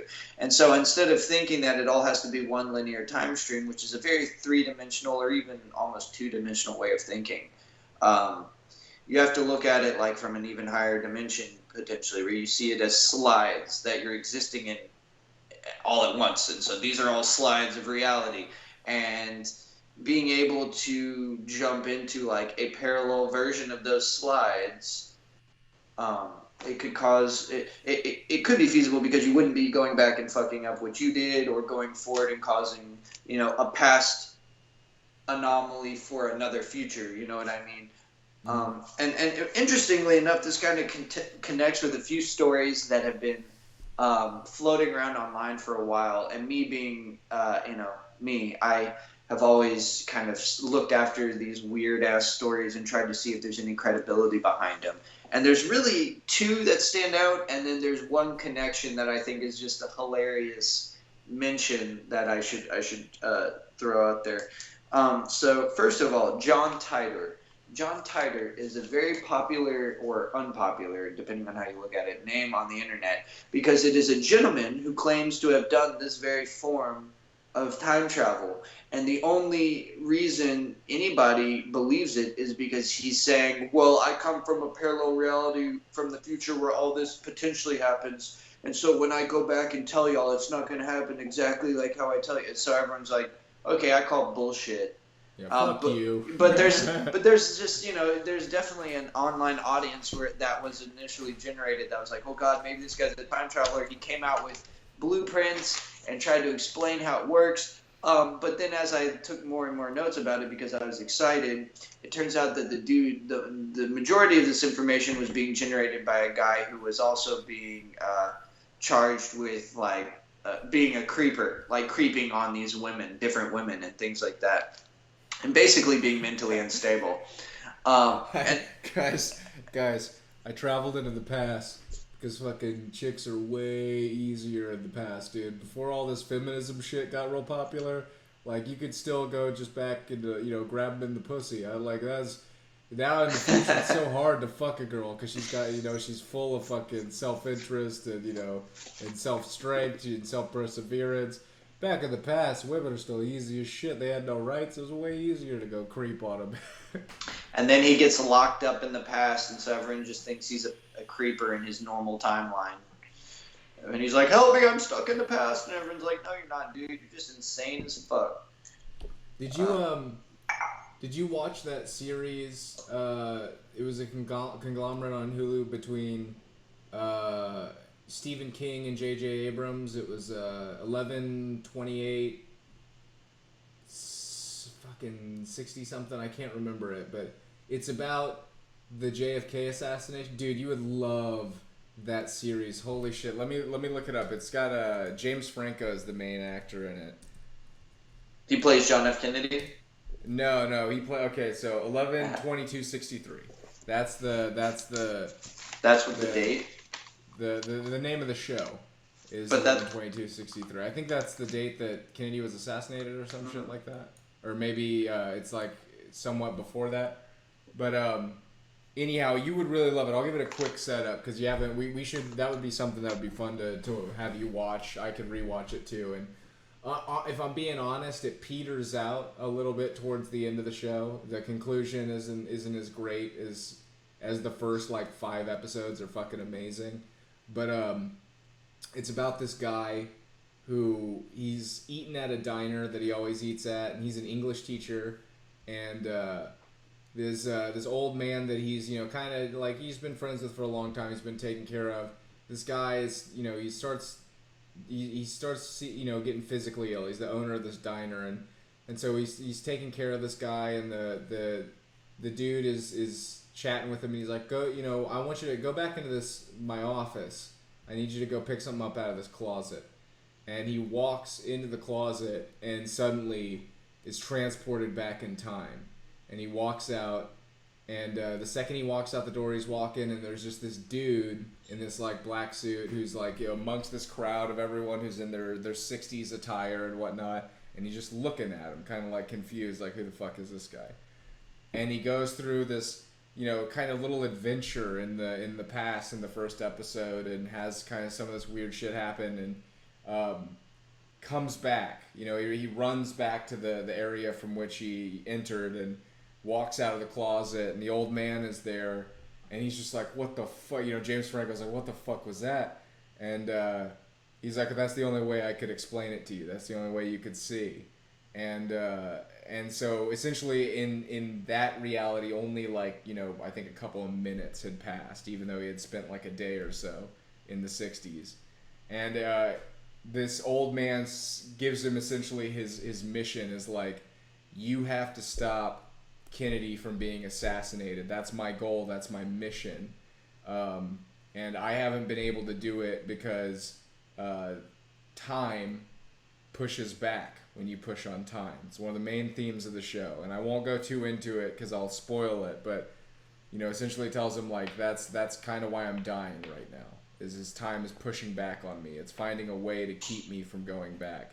And so he just sends him on this this mission of you need to go to the past. And really fucking great series, man. Really, really fucking great series. There's some moments in there that are bone-chillingly cool and awesome. And can't recommend it enough. Maybe stop on episode like 6. You don't even have to finish it. You're gonna want to finish it, but you don't necessarily need to because it might be a little disappointing. But let me guess. Grandmother Paradox. James Franco is his own grandma. Yes. No. Doesn't quite work out that way. It's not like a cheesy ending. It's not a cheesy ending. Don't spoil it. The way things play out. But it's just not as. I guess it's because it's like watching like a drag race. Like it's real exciting at first and everything's real loud, and then like it's over all of a sudden. You're like, wait, what the fuck happened? Where'd all the excitement go? Things were going so good. Things were so quick. It's that same kind of thing. There's like it's almost that like the beginning of the series is so fucking good that maybe the ending could have never quite lived up to the beginning. But yeah, I think some shows have that ability to like really have a great introduction, a great foretelling, and then as soon as you flesh it out, it's like the writers have too much of a chance to express all of their fantasies and desires into this show, and it just kind of ruins the show a little bit. Which is what you and I have had this conversation a few times, mostly about music, the sophomoric effect, I believe you've called it. Yeah. I'm gonna try to get a hold of Grayson actually without fucking up the stream. Yeah, man. The sophomoric effect when it comes to music, it's the most disappointing thing in the world, but it's also very understandable. You know, it's essentially where you've got a musician or somebody who's been toiling over like these songs for years and years and years, and has been perfecting like this one album, and they get this, get all the music together, and it sounds so fucking good because it's just been something they've been pining over since they were like 12, and then they get a record deal, and the record company's like, so you're gonna have another one next year, right? Yeah. And now all of a sudden they don't have 15 years of prep going into the next album, and then the next album just blows hard. For a good example of that, one of my favorite albums is an album called Live and Let Ghost by a band called Jukebox the Ghost. Go listen to that album, because it is mind-bendingly fucking great, man. It's such a cool album. It's got a great concept behind it. It is this weird mix of like, pop and kind of ragtime. It's a lot of really cool shit going on in the album. And then literally every album they put on after it has been total dog shit. Really? Yeah, and so Live and Let Ghost I would consider to be in my top 10 greatest albums of all time, and I can't listen to a single other song outside of that album from Jukebox the Ghost. I'm sorry to hear that, man, because it's sad to think that yet again we can use the comparison of, we can use the concept of corporate interests to tie this right back into why great artists can create shitty music. It's not necessarily that they suck. It's just that they're being pressured into being consistent, so that the masses are enjoying it consistently, and the revenue is consistent. Yeah. Money's a real motherfucker, man. Money spoils all. It leaves none uninhibited, and it ruins everything in the long run. I feel so much of the world could be better off if it weren't for the constraints of money and survival. That's why I'm a big proponent of cyborg AI existence in the future, where we can go, well, we don't, I harvest energy from the sun through my cyborg solar panels that are located on my inner thighs. So I just go sunbathe and get a great tan, and then I survive for another 20 years. Oh my gosh. Well, I'm not getting a hold of Grayson. I thought I'd try to shoot him a message to see if he'd be interested in calling in. But I definitely have another point or two that I wanted to make. I don't know if I actually, because I mentioned John Titor. Did I mention Andrew Basiago yet? Not yet, no. Okay, so if you didn't, did you have anything that you wanted to bring up? Just that United shit. That's all I've been boiling about that all fucking day. So I had to get on here and scream about it a little bit. Well, I mean, within good reason though. I think there's great reasoning behind it. I think it was a good place to put your concerns is on a stream. I mean, I do want to talk about the Thor Ragnarok trailer. If you haven't seen that, or Ragnarok trailer, it's fucking amazing. But we can stay on topic of time travel if you wanna stick there. We can talk about Thor later. Yeah, I'm not a huge fan of the Thor movies, but this fucking trailer looks incredible. It looks so fucking good. I gotta say, I haven't seen it yet. I definitely need to, and maybe depending on when I get a chance to, maybe tomorrow morning we can talk about it or something like that. So Andrew Basiago, if I'm not mistaken, is an attorney who claims that he was a part of some of the first known, or allegedly first known, time traveling experiments conducted by DARPA. I'm trying to think of the year. I don't have a specific year in mind, but he is being interviewed not too many years back. He's a full-grown man by that point, and he basically. Sorry, I pulled it up on Google, and the first thing I see on Gizmodo is this president for candidate claims he's traveled through time, and the picture that they're using is fucking Bill and Ted. Yeah, that's actually I pulled that one up earlier.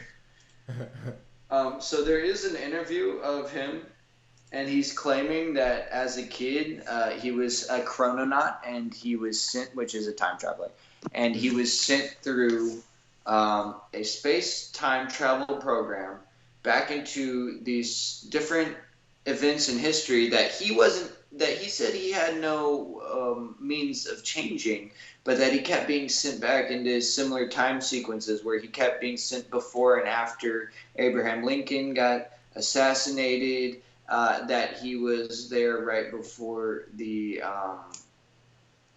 trying to remember what his the most famous address that Lincoln gave. It escapes me, but it's like the famous speech that Lincoln gave 7 years ago.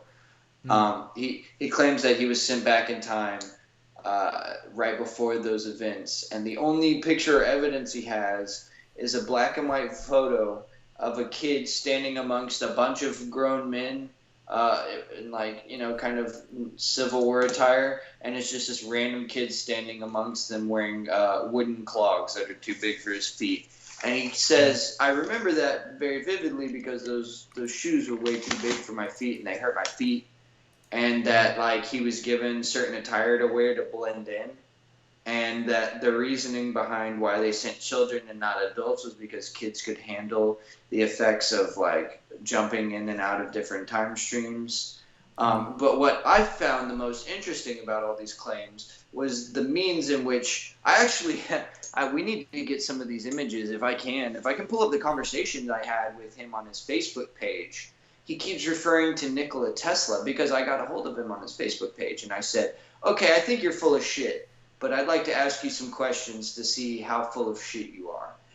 And essentially, I'm on this article. I'm seeing, he was talking about quantum access capability that made such feats possible. Basiago claims there are two versions: one that lets you physically travel through time, courtesy of Nikola Tesla, and another dubbed chronovision that works more like a hologram or magic mirror, enabling you to connect with a time or place, past or future, without being physically present. See, and I think that's pretty interesting because I was going to mention Nikola Tesla, and he made it a point to when I was allegedly speaking to him on Facebook. I don't know if it was someone pretending to be him, but I feel like it was him because he was very well spoken. Everything he spoke correctly. He didn't, he didn't abbreviate anything. It was all very well worded, and he basically was like, "Dear Tyler, I was very young when this all happened, and I wasn't a scientist, and neither was my father, because his father was the reason he got indoctrinated into the program or inducted into the program." And basically, he was like, "Neither my father nor I were a scientist, but from what I understand, Nikola Tesla had this concept of what is called radiant energy, which I later took notes about, and it turned out that he was one of the only scientists studying this energy at the time. And it was the energy that occurs in between the binary on and off completion of a circuit, the switch of a circuit. There is a blue arc of energy that occurs in between the on and off flipping of a switch. And Nikola Tesla was fascinated by that blue arc of energy. Actually, you can see it when you turn the lights off in your room and you flick something with electrical current on, and there's no rubber covering it. You can see a blue spark. Well, Nikola Tesla figured out that if you harness that energy into the form of two elliptical booms, essentially like a Stargate-looking device, in theory, you could create a field of energy using this radiant energy that could be used to, create like what's referred to in fictional stories and fantasy as a chronosphere, like a force field you can use to jump through time I don't know how you would harness it though. I don't know how you would. I don't know how you would choose different time periods though. You know. Right. It seems pretty like a pretty sporadic energy that you'd be diving into. And hopefully you don't come out on the other end with your dick attached to your forehead or something like that. You know, you don't come with some molecular reconstruction that you didn't quite anticipate. Or a sludge. You could come out on the other end as a pile of ooze. well. Speaking of all of those options, it's funny that you say, "What if you come out the other side with a dick on your head?" Well, there are some people that are saying that John Titor is Donald Trump. I'm not one of those people. I just, to whoever's viewing, wait before you leave. Just don't leave. Wait, stay there. I'm not one of the, I'm not one of the people I'm claiming. fucking out. Yeah, I'm not one of the people claiming that Donald Trump and John Titor are by any way, shape, or form connected. But it has been mentioned to me by a few people and by articles that I've read that could have been written by fucking anybody. Just to make that very clear. There are certain allegations that are interesting to play around with because it's like the only reason that seems feasible to me, despite being so out and ahead in the clouds, I only want that to be real because of how ridiculous the state of events is currently. It's like, oh, this is so ridiculous. I'm dressed up like a superhero. People think we live in a parallel universe. Donald Trump is president, which The Simpsons predicted. And a doctor who paid for a flight to go home received a brutal beating by police officers because he didn't comply with corporate interests. So it's like, I'm starting to believe that people may have come from a different reality and traveled back to ours and fucked with our time stream. Well, and or in the a la Idiocracy, there's this. I think, like I've said before on the show, that we do have, fiction writers have always kind of been our modern philosophers. Yeah. And I see that a lot of them, they I love Idiocracy because of the idea that it does seem to cut. Like, I remember on election night when Donald Trump was elected, I posted the President Camacho coming out, firing the machine gun and shit. Like, I posted that on Facebook because it was like, where the fuck are we, dude? How does this orangutan in a suit become I would prefer an orangutan in a suit to Donald Trump. Like, it would make more sense to me than I mean, at least George Bush Jr. was a fucking governor. Like, who the fuck is this guy? In all fairness, they used dead people to gain the majority in terms of votes. So the fact that he won Florida with dead people's votes just goes to show you that none of it can be trusted. So even though I get where you're coming from, well, he has a political background as a governor, so he has experience, even if it came from a corrupt background of, like, there was something going on behind him becoming governor, but he was governor. But I still just feel the need to point out that it's all bullshit, dude. It's like, as much as I have these conversations with people about, okay, well, Hillary Clinton could have done this right and Trump could have done this right. I guess I understand why you support Trump for these reasons, but I can't personally support either one of them. I just keep reminding myself, it's all a puppet show. It's all a puppet show. Originally, when people would say shit like that, you'd be pshawed and scoffed, laughed at, to say the least. Where's your tinfoil hat? But nowadays, it's more like, oh yeah, duh, what are you going to do about it? Duh. Oh yeah, everybody knows that. What are we going to do? Oh, nothing? Well, let's keep moving forward with this then. And now look what happened. The Simpsons had it right. South Park doesn't know how to make fun of us anymore. Yeah. Well, what's what's interesting is there's a part of me that like, it does almost feel like this snowball that has just, like, been pushed down the mountain and is gaining so much traction that it's like, I understand people's fears and like what the fuck do we do? Things are so wildly out of control. Like the world is just in this bizarre state of chaos, man. Like when the president of the most of the richest country in the world is somebody who I wouldn't feel comfortable watching children. I wouldn't let Donald Trump watch my dogs. You know, like if Donald Trump was like, "Let me take care of your dogs. I'm gonna watch you." I wouldn't fucking trust him. I'd be like, "Nah, I'm good, Trump. I'm gonna leave for a week. I'm just gonna leave the bag of dog food open on the floor. I think they're better off on their own than they are with you. I think some weird shit might happen if you're around my dogs for longer than 20 minutes without supervision." So that guy is now watching over the country. That guy is now, he's the face of America, which can't possibly yield anything other than more chaos, dude. I mean, we're in for a hell of a ride for the next forever until something happens, and until we stand up for each other, And this is interesting to talk about because I feel like globalists get a bad rap in a way. The idea of like conjoining everyone into this one society gets a bad rap by like libertarians and people who think that it's gonna end poorly. I feel like that's almost the way that we're gonna succeed as a society is just joining together and be like, what the fuck is the difference between Pakistan and America? What the fuck is the difference between Beijing and fucking Glasgow? Like where are the differences here? Okay, well, I know those are rhetorical questions, and that's a very good point.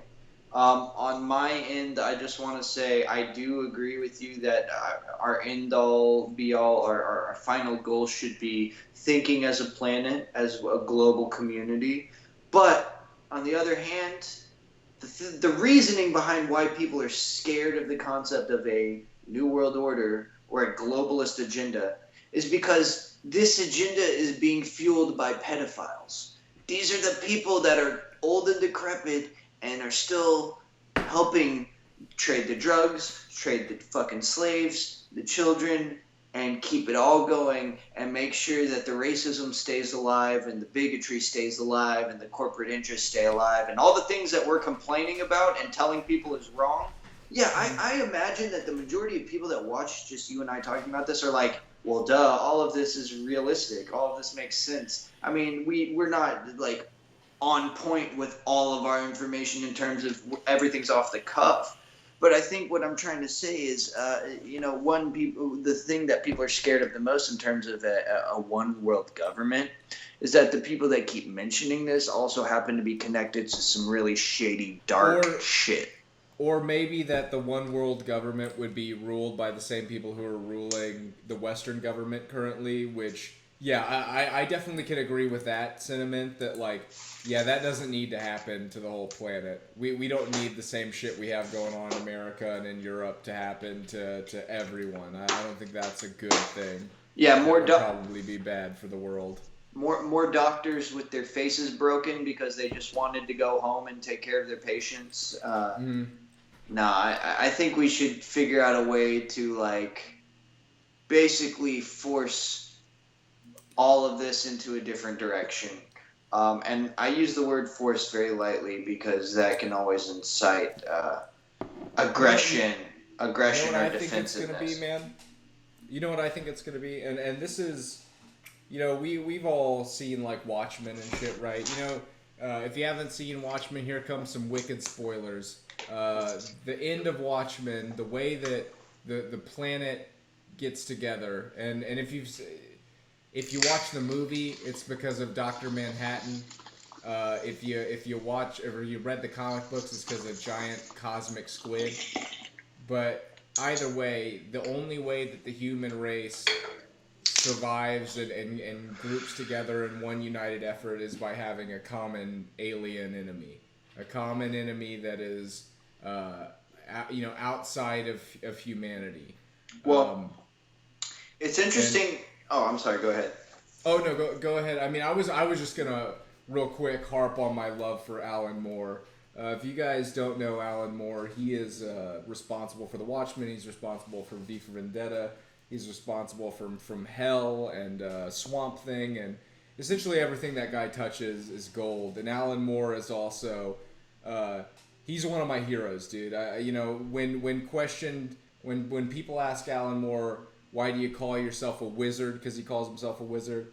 He answers very simply and plainly, well, because I am a wizard. What else would I call myself? Yeah, absolutely. I feel that same way. I feel, despite being GL on this channel, I've always felt like a wizard. Not because I affiliate myself with a group or anything like that, because that's where people get I get questionable looks. Like, I used to call myself a white wizard on Xbox Live until I realized that there was a racial affiliation, a racist affiliation. I'm not a grand wizard. Yeah, I wasn't trying to tell people that I was like in the KKK. I was trying to tell people I was a healer, a medicine man. And I like turning stories into real life. I like turning things into real life, manifesting things. That's why I like the concept of the Green Lantern. That's why I feel like I am a Green Lantern, and I feel like I hold that title with respect, because I feel like using your will to manifest reality is a very important aspect of reality that humans are still learning to control. And you see it in the reflection of everything we do in our business working, and how we treat others, and how we choose to judge people, and how we choose to decide who gets to eat food and who starves to death. Like, this is all a learning process. There is a very I mean, even in the most simple rudimentary ways of looking at it, yeah, our ideas, our concepts, the things we think up are what we make reality into. And that doesn't mean that if I think I can fly, I can jump off my roof and fucking fly.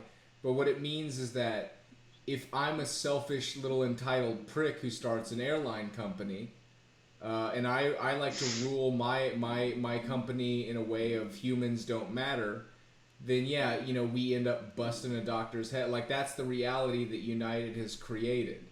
Those are our thoughts, our ideas become our reality in a lot of ways. That's how reality exists, is because of the ways that we allow it to exist. That's very true. That's very true. And that's I do want to say, I think that idea gets lost on a lot of people, because we come into this existence scared and confused, and a lot of us, most of us probably, die confused and scared without ever really grasping. Our whole lives just grasping at smoke. What is this? What am I? What the fuck is going on? And the people who in our reality were unfortunate enough to gain power, they're grasping at smoke. They're trying to figure out reality. Has really done a lot of bad. There's a comedian named Duncan Trussell who comes on the Joe Rogan podcast, and he put out this really interesting idea that I think about a lot, which is that the Earth, the planet, existence on Earth is kind of like we're all one big organic biomass, and it's almost like a cockroach with its feelers sticking out, seeing what the world is, what existence is, and that instead of being an actual cockroach, our feelers, our understanding, our figuring out of existence is the life and death of every species. It's like the success of our lives, or the testing of our big biomass. So like the idea is like, hey, if you're born in Africa into this, can a kid in Africa survive without any food or without any resources? Nope, it dies. That doesn't work. It's all this weird cosmic testing of our own reality. This big feeler reaching out into the universe and trying to understand what is successful or what things are by the life and death of every breathing organism that's ever existed. I think Go ahead.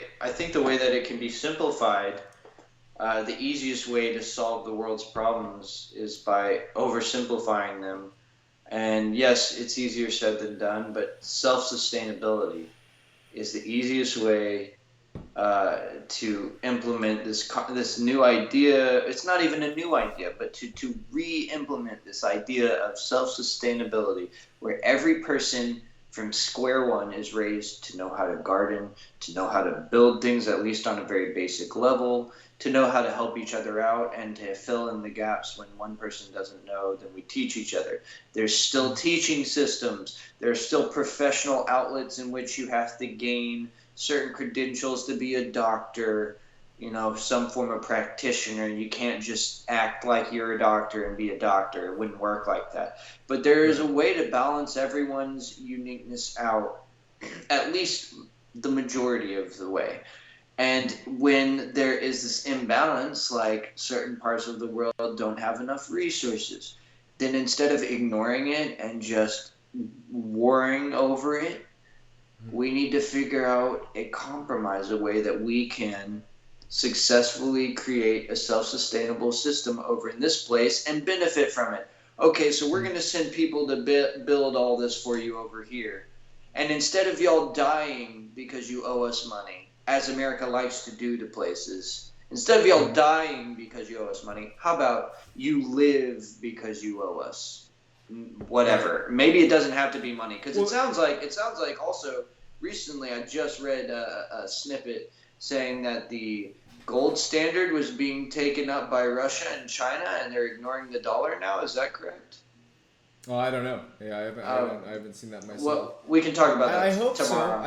I fucking hope so, man. I hope that there's some sort of movement to we need to start considering human life and the sustainability of our planet, of our ecosystem is so paramount to existence in its own right. The fact that we're ignoring it is so unbelievable to me. It's like having a giant tumor in your nutsack and being like, that's probably fine. Nobody does that. We go to the fucking doctor. You figure out what the problem is. And right now we've got huge fucking issues that could be solved. The potential to solve them is there. We have the ability to. But we just keep fucking ignoring the cancers of our existence because it's too uncomfortable. It's like, for the sake of the shitty example, if you had a tumor on your nutsack, if your fucking nutsack ballooned 70% to its normal or extra of its normal size, would you just sit there and go, that'll probably be fine, I'm sure it's okay? Or would you address the problem? We're seeing these huge issues develop where, we have entire countries like the Middle East, dude. The way that we treat Middle Easterners of like, oh, you guys have this weird like regime of religious zealots that are trying to control you with ancient ideology, and the way that we solve that is like, let's blow it up, let's glass that fucking country, because how is that a responsible answer to that problem? How is that a reasonable answer to that problem? Why are we so hell-bent on not showing just some simple decency and kindness to these people? What makes us so triggered to hatred other than compassion and decency? If that were your neighbor, would you treat them the same way? If that were your daughter, if that were your brother, because it's your brother, it's your sister, it's your son, it's your father, it's your neighbor. Mm-hmm. In all of those ways, it's the same fucking thing. Those people, they deserve your decency at least. They deserve your compassion in the most basic fucking level. Why are we? Is it a flaw in the system of humanity to be angry and hate things that are far enough away from us that it triggers hatred instead of compassion? What is that? Or is it the manipulation of our people to feel that way? I think it's the latter. I've always had that strong feeling, to the point where I've kind of lost connection to certain people in my life because I was maniacal with this feeling of we're being controlled and manipulated. And I will admit that part of it was due to the fact that I initially had some religious stipulation tied to it, which is part of the propaganda, part of the tyranny is actually that, and that's what you were going on about a second ago. Has everything to do with what I'm talking about right now. Is like we as a society need to admit to ourselves that we are just as primitive, just as tyrannical, just as abusive, and have this zealous nature about us, and this religious affiliation that is still tied to us with the Crusades and all this. Well, there are more of us as a whole that are no longer specifically religious. We have people that try to be spiritual and all these different belief systems. But if you look at it, there are still a large majority of people that are scared by this New Age movement because they think that the devil is running it. It's a prime example of exactly where we are as a society, to say that there is a large majority of people. Look at YouTube comments. I troll people all day on YouTube comments. I'm sure people, if anyone ever sees this that hates me, man, they must just think I'm the devil and fucking self, because sometimes people will just grind my gears by, instead of wanting to take care of the world's problems by themselves, or not by themselves, but as a part of a community with themselves in mind, oh, I need to do something as well. Instead of doing that, because of religious propaganda and brainwash, they go, Jesus and God, I better pray to Jesus and God. And it's just like, you're fucking Jesus. You are Jesus. You are supposed to play the role of that dude. You're supposed to play the role of the motherfucker that's like, oh, wait, I have a say in this. I have something I'm supposed to do. When was the last time you hooked up with Jesus on the phone and he was like, hey, let me give you the fucking wisdom. Let me give you the real shit. Never. That's never happened. You might have deluded yourself into believing that happened. That shit ain't happening, dude. We gotta solve those problems. That's us. The onus is on society. It's our responsibility. You know, and this is a little off topic, but like the religious brainwashing, man, that like when I dug real deep into Flat Earth. Like I said, I watch Flat Earth videos all the time because I'm just super not because I believe it, but I'm just interested. It's a phenomenon that when I see it, it's like there's a lot. Like right now, I can pull up a live feed of a space station orbiting the planet, constantly filming it. It's always filming it. And you can look it up 24/7. You can look at live feed from the space station. Yet there's some people who deny that exists. And when I dug into Flat Earth, like, because I was, the whole time I was looking into Flat Earth, I was like, what's the motivation here? What's the end of like, where does it all end? What's the point of this big conspiracy if people believe it? And when I dug deep into Flat Earth, it was because of Satan.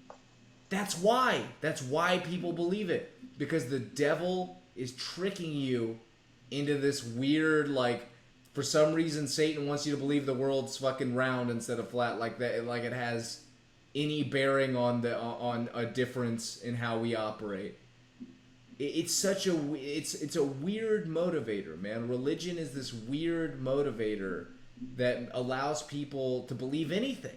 Yeah. Anything in the world. Which is bizarre. Which is why it needs to stop as it is right now.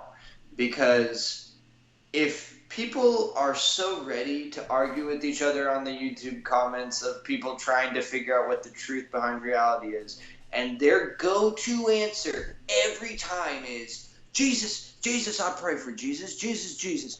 Dude, if a guy like Jesus were here, he would be saying, these people rewrote the Bible so that you would be stupid and listen to them and be a part of an army of brainwashed idiots that killed people in the name of religion for a guy that said don't do that because you're being brainwashed. Do you see how fucking backwards that is? Do you see how fucking inverted that is? No, because it's so well twisted that I think time travelers wrote the fucking Bible. Not good ones either, because they had some fucked up ideas going on. They were like, all right, we're going to take all these myths from all over time and we're going to turn it into one big book that just makes people act fucking crazy to each other. It makes people go, oh, you're from over here and you believe these same stories but different culture? Let's kill each other. The Quran mentions fucking Jesus as a prophet, just like Christian doctrine talks about Jesus like a prophet. Just like fucking, I want to say Hebrew practice or belief, their stories that I'm trying to say, is it the Torah?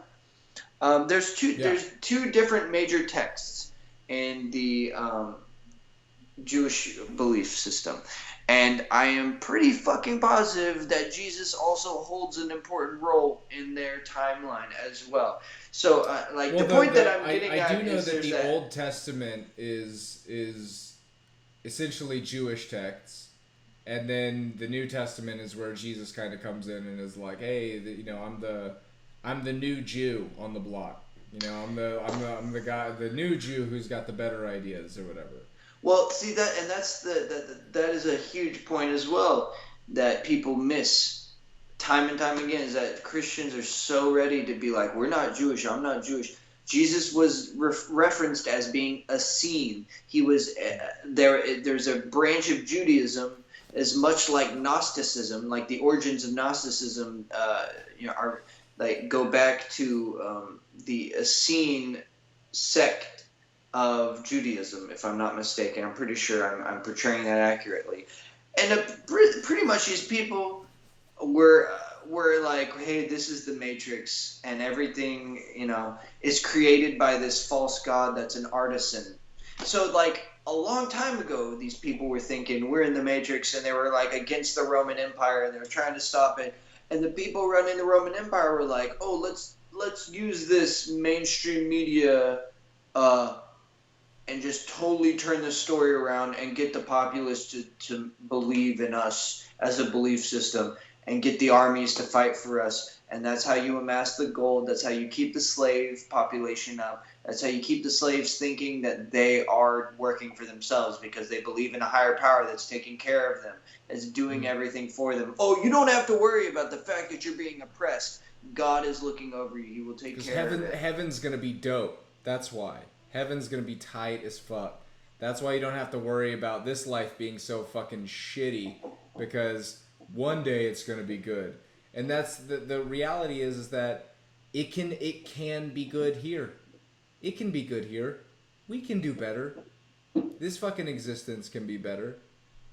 It's an interesting way that we've constantly kind of been corrupted by the powers that be. There's such a plethora of different distraction techniques. Of look over here. No, wait. Look. You got to pay attention to this, because if you're gonna be a good little Christian, this is the way you got to think, and don't think too far outside the box, because that would be weird. Don't like. There's so many Christians, and I consider myself an atheist, and not in the way that like, oh, I don't believe that there's any spiritual existence ever, but it's just like there's no evidence of me for any specific God, so why would I devote any of my energy or attention to try and praising something that I'm totally, uncertain of its existence? Yeah, I just gotta say that, I'm sorry, were you done? Yeah, go ahead. Wait, go. Okay, so I'm trying to reharness this thought. Shit, I'm kind of losing the point. I think you should just keep going with what you're saying, because I lost track of what the fuck I was saying. No, it's cool. It's cool, man. It's getting late. I mean, we're hitting the 2-hour mark. So I don't know, man. There's for me, we could dial back because one of the things that one of the points I was going to make earlier that I didn't get to make, and this actually ties into Alan Moore a little bit as well. Alan Moore has this amazing bit, and I can't remember where it's from, but he's talking about exponential growth of technology and how information is growing at an exponential rate, and that's undeniable. It's like every fucking day some new crazy technology is advanced. And that's what he was saying is by the time we hit about, I think it was like 2020 or 2025, is that the entire conglomerated world's information will start doubling at the rate of like every 15 minutes. And when that happens, when we reach that level of exponential growth of information, what the fuck is the world gonna look like? Where are we gonna be? And to me, I think that to tie back to the Watchmen, what I was talking about is that we're gonna see the birth of AI, and artificial intelligence is gonna be this new existence that we gave birth to, that we'll be the gods of in some way. We will be the father and mother of a totally new sentient existence that lives. And I think it's going to be AI that kind of triggers, whether it be good or bad, how this happens, that will trigger our understanding of what it means to be human. It's once we'll act as the parents of this new sentient existence. Once we create it, we'll kind of look at ourselves and be like, oh fuck, what is humanity? What are we? If that's AI and that thing is smart and that thing's talking to me and that thing's telling me new information about humanity that I didn't really understand before, then what am I? What that's the separator, that's the divider, that's the mirror that will turn on reality and say, look at you, you're human. And AI, in some way, you may have created something better than yourself. And at that point, it almost interests me, like, do we succumb to it and just, is that like the ultimate end-all be-all? Is like, we create AI and that was almost humans' natural path?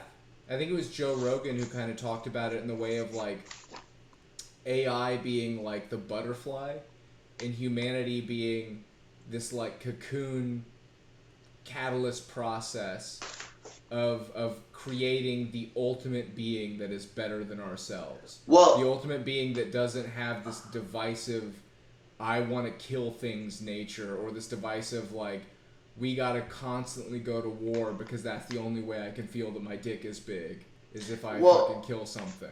Well, I think it's a really good point that you're making right now, and I'm kind of glad that I handed it back to you because I dropped the ball a little bit.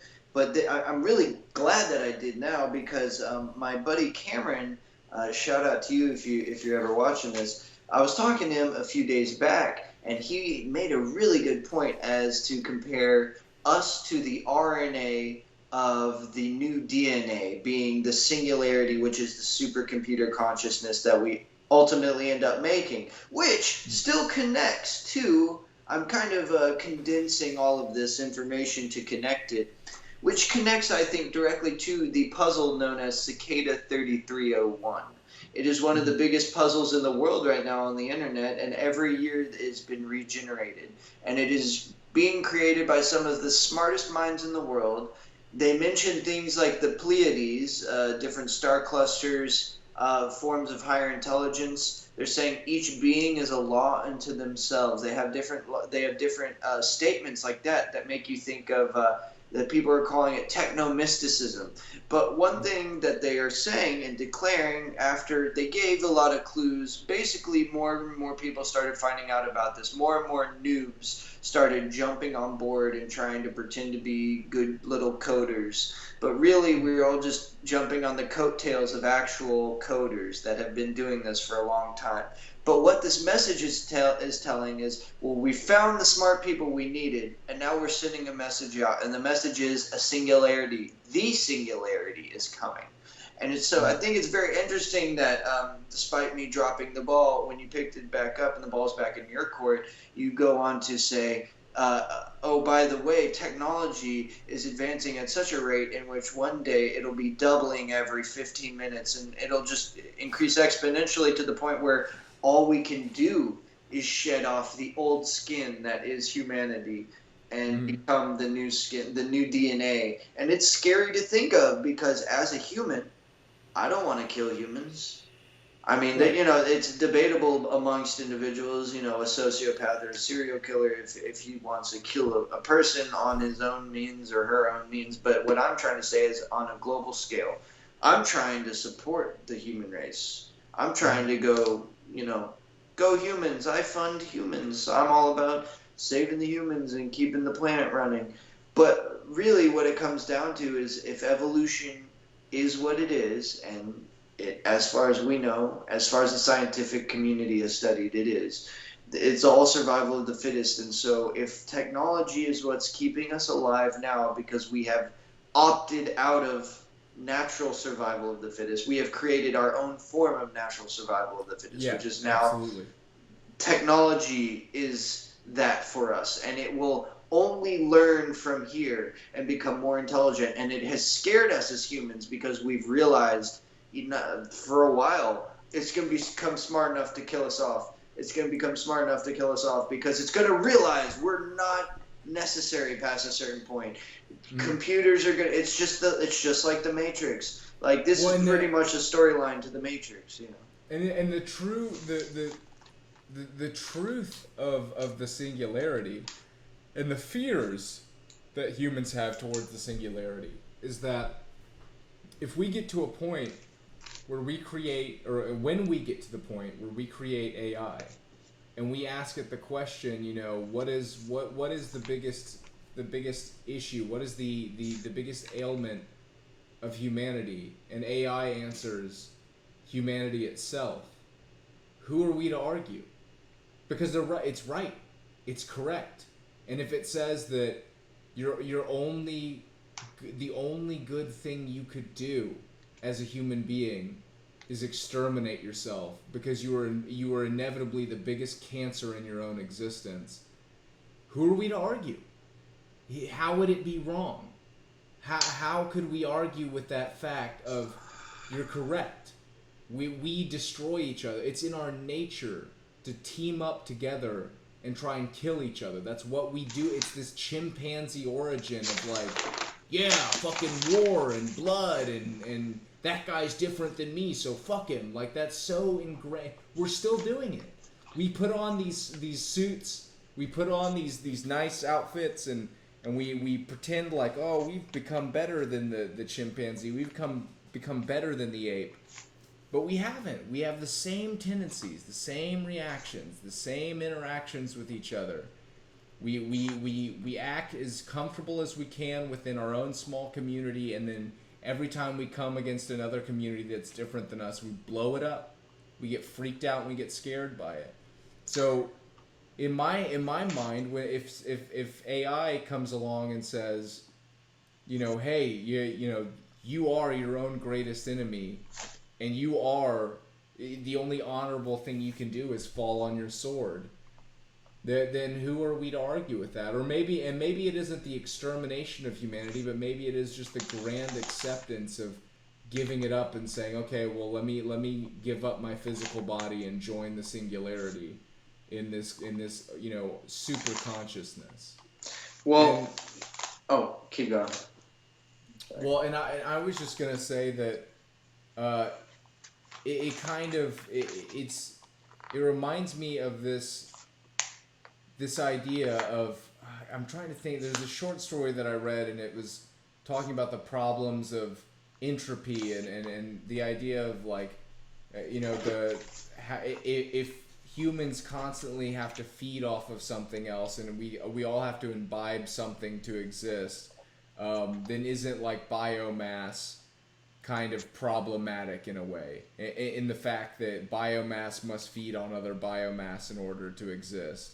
And if we create a creature that doesn't so much need to feed off of biomass in the way that we know it, that can feed off of other sources of energy, isn't that the better outcome? And it's ultimately, to throw this back to Thomas Ligotti, the pessimist in me, that, you know, in the Conspiracy Against the Human Race, in his book, he talks about the ideology of pessimists and how it's evolved. And there's been a lot of pessimists who have killed themselves because they kind of had this point of realization of like, I'm just a big part of the problem and my existence is suffering, and for me to create another existence is to condemn that existence to suffering. So creating humans is essentially propagating suffering. And there have been pessimists who follow that, philosophers throughout time who have followed, you know, they followed that to the ultimate conclusion of like, well, I'm just going to take myself out because fuck it. Why do I want to be a part of the problem as much as anything else? If I can acknowledge the problem, why not? Isn't it just my survival instinct, my selfish instinct that keeps me alive? I think that's like a very, very strong point. And you're absolutely right. It really is selfishness and survival instinct that keeps you alive. And all of this is prime material for a Matrix conversation, because one thing that I noticed not too long ago, only a couple years back in my life, is that if you rewatch maybe even just the first movie, The Matrix, we don't have to, but I mean, we could always do that as well and make a whole other episode about it. You notice that looking at it with a new perspective, Neo is being guided by the Matrix, by the machines, by the AI to reset the Matrix, to reset the AI so that it doesn't evolve, so that it doesn't become new and different and better, so that humans are stuck in the same old suffering cycles that they always have been, which is very Buddhist, because there is this certain section of Buddhism that, basically is saying that we are, like you were saying, we're born into suffering and you only know suffering until you die. Well, it's a pretty primary tenet of Buddhism, is that every pursuit in life is the pursuit to alleviate suffering that will eventually lead to more suffering.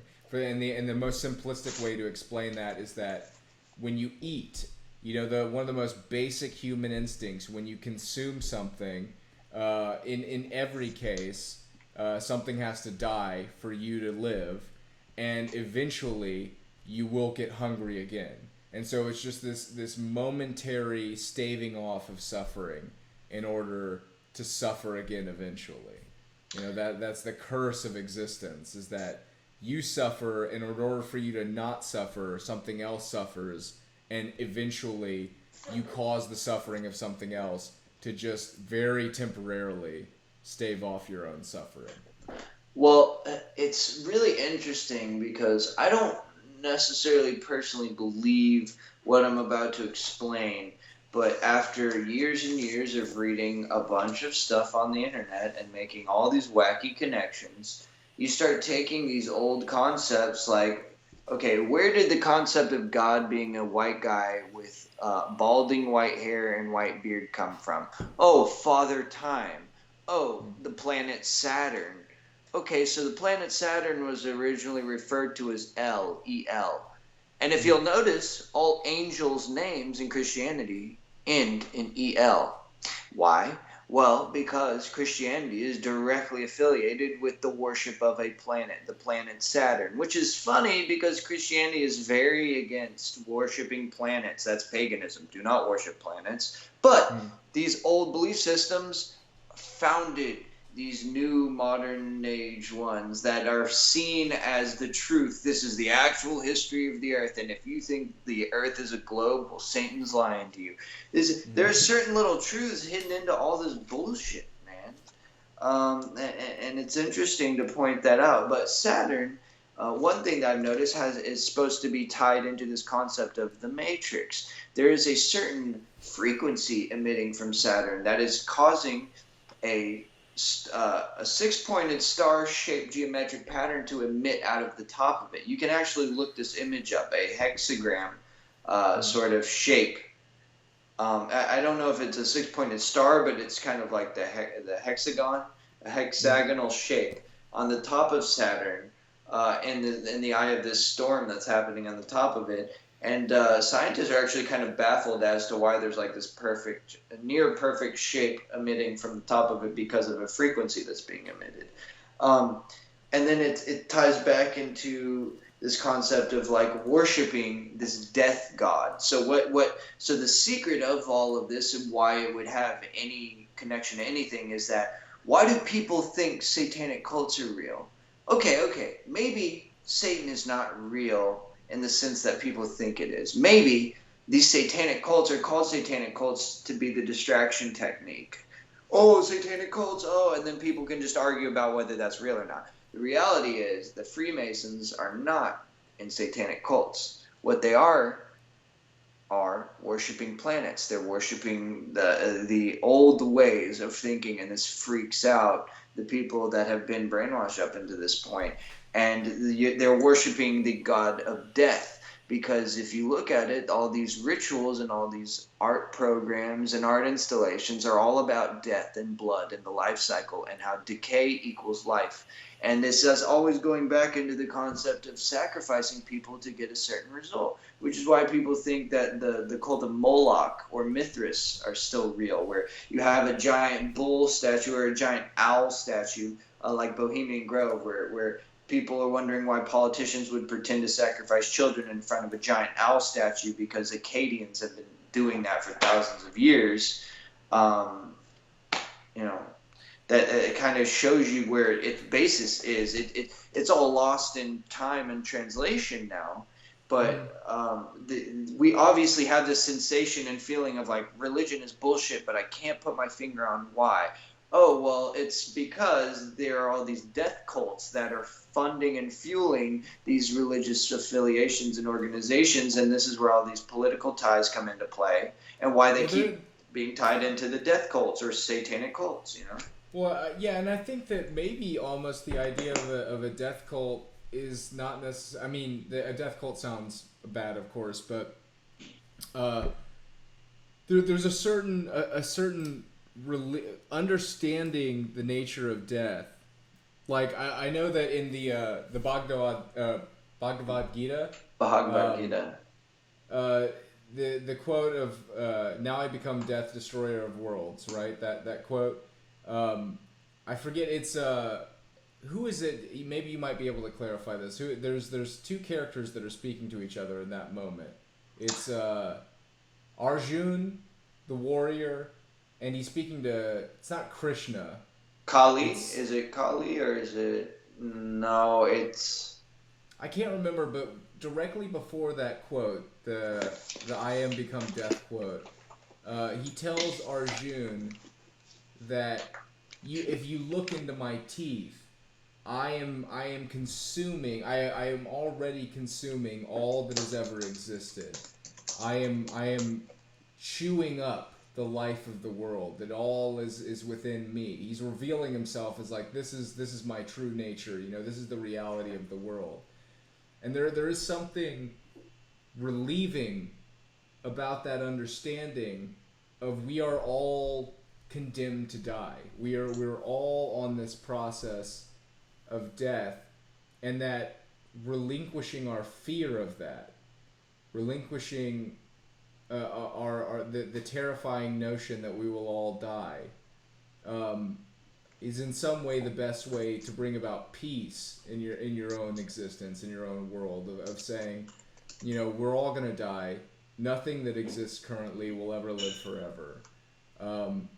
And maybe in a way that for me that reflects back onto the idea that if you understand that kind of pessimistic idea, that's how we make our society better. That's how we invest in ourselves, is understanding that you don't get to live forever. Nobody gets to live forever. We're all on this planet, this fucking rock flying through space. And if we can't acknowledge that, that's kind of the idea that I think that you know, to go back to what we were talking about, that artificial intelligence will kind of make us acknowledge that of you are the archaic existence, you are the ever dying biomass, And in order to become greater, you have to relinquish your fear of that. You have to accept that and become more than that. There are two things that I wanted to say. The first thing I wanted to say, it wasn't Vishnu, it was Krishna. I'm looking this up right Oh, now. what's Krishna? It was Krishna, yeah, Mm. which is usually the like the pervasive force in a lot of these texts, the kind of like almost omnipresent force. I've noticed because I've looked a little bit into Krishna, read about it and stuff like that. Um, but yeah, I was also really I wanted to point out something that keeps popping back up in my head, and I told it in one of our episodes. I don't know how many episodes back at this point, but I mentioned that when it was still legal and easily attainable, I smoked salvia. Well, the lights flickered when I said that. I smoked salvia. And the reason it was so important for me to relay that information to a lot of people is because to me it was like I went to another dimension every time. And it wasn't a cool dimension where I was like hanging out with aliens and they're best friends with me. It was like I went into a commercial world where everyone's plastic and they're all like looking at me like, it's your turn. And I'm like, no. And what kept happening is I would die. I would become this plastic wheel. I would like open my mouth and then I would become all of creation and fucking unfold and mush into the fabric of everything and then get stretched out and spaghettified like going through a black hole.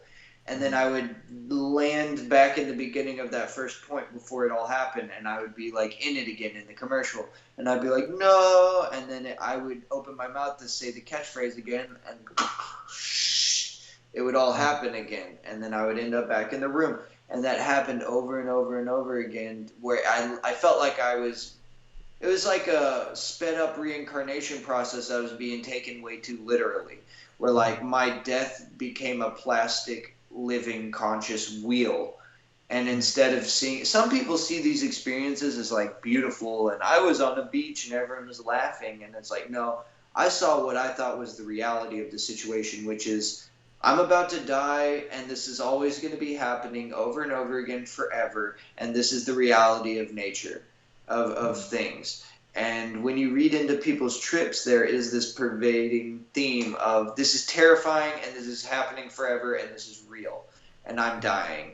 And the funny thing is, like, it goes back into what we're talking about. This death cult believes in like this matrix of death that keeps feeding into itself. It's like an infinite cycle, and it's the same thing that the Buddhists believe. It's like this ancient belief of this wheel of death that is consistently always turning and unfolding life and destroying life and unfolding life and destroying it over and over again. And you know, we're hitting about 2.5 hours, and this might be the perfect time, the perfect note to end on.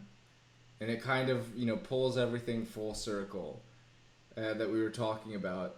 Is maybe the singularity is the biggest way of ending that cycle. Maybe the singularity, the creation of AI, the creation of the all-knowing, all-conglomerate super existence, super cognition, is the essentially humanity's final form of this is how we answer the wheel of death. This is how we answer the constant cycle of suffering and dying, is by opting out, is by creating something better than that. Is everlasting life.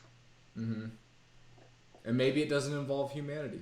Maybe it doesn't involve us. Maybe that's our biggest contribution to the universe, is us saying, we've solved it. We found the answer to the problem. And well, it is opting out of the cycle of suffering and giving way to a better form of existence. Well, that's all well and good, and I do want to end on that kind of note. But, things do always kind of end with a mystery, right? With a question mark at the end. And the way that I'd like to put that twist on it is, from what I've gathered and from how it's been explained to me, once the supercomputer reaches the point of the singularity, it hits this point of ultimate consciousness and literally flips it all over into re-happening.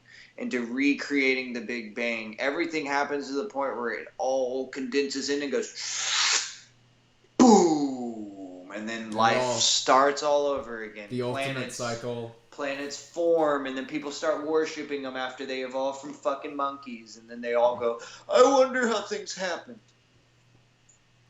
You know? That's a great, I don't think that we could end tonight's conversation on a more perfect note. I think that's from start to finish a good way to wrap it all up right there.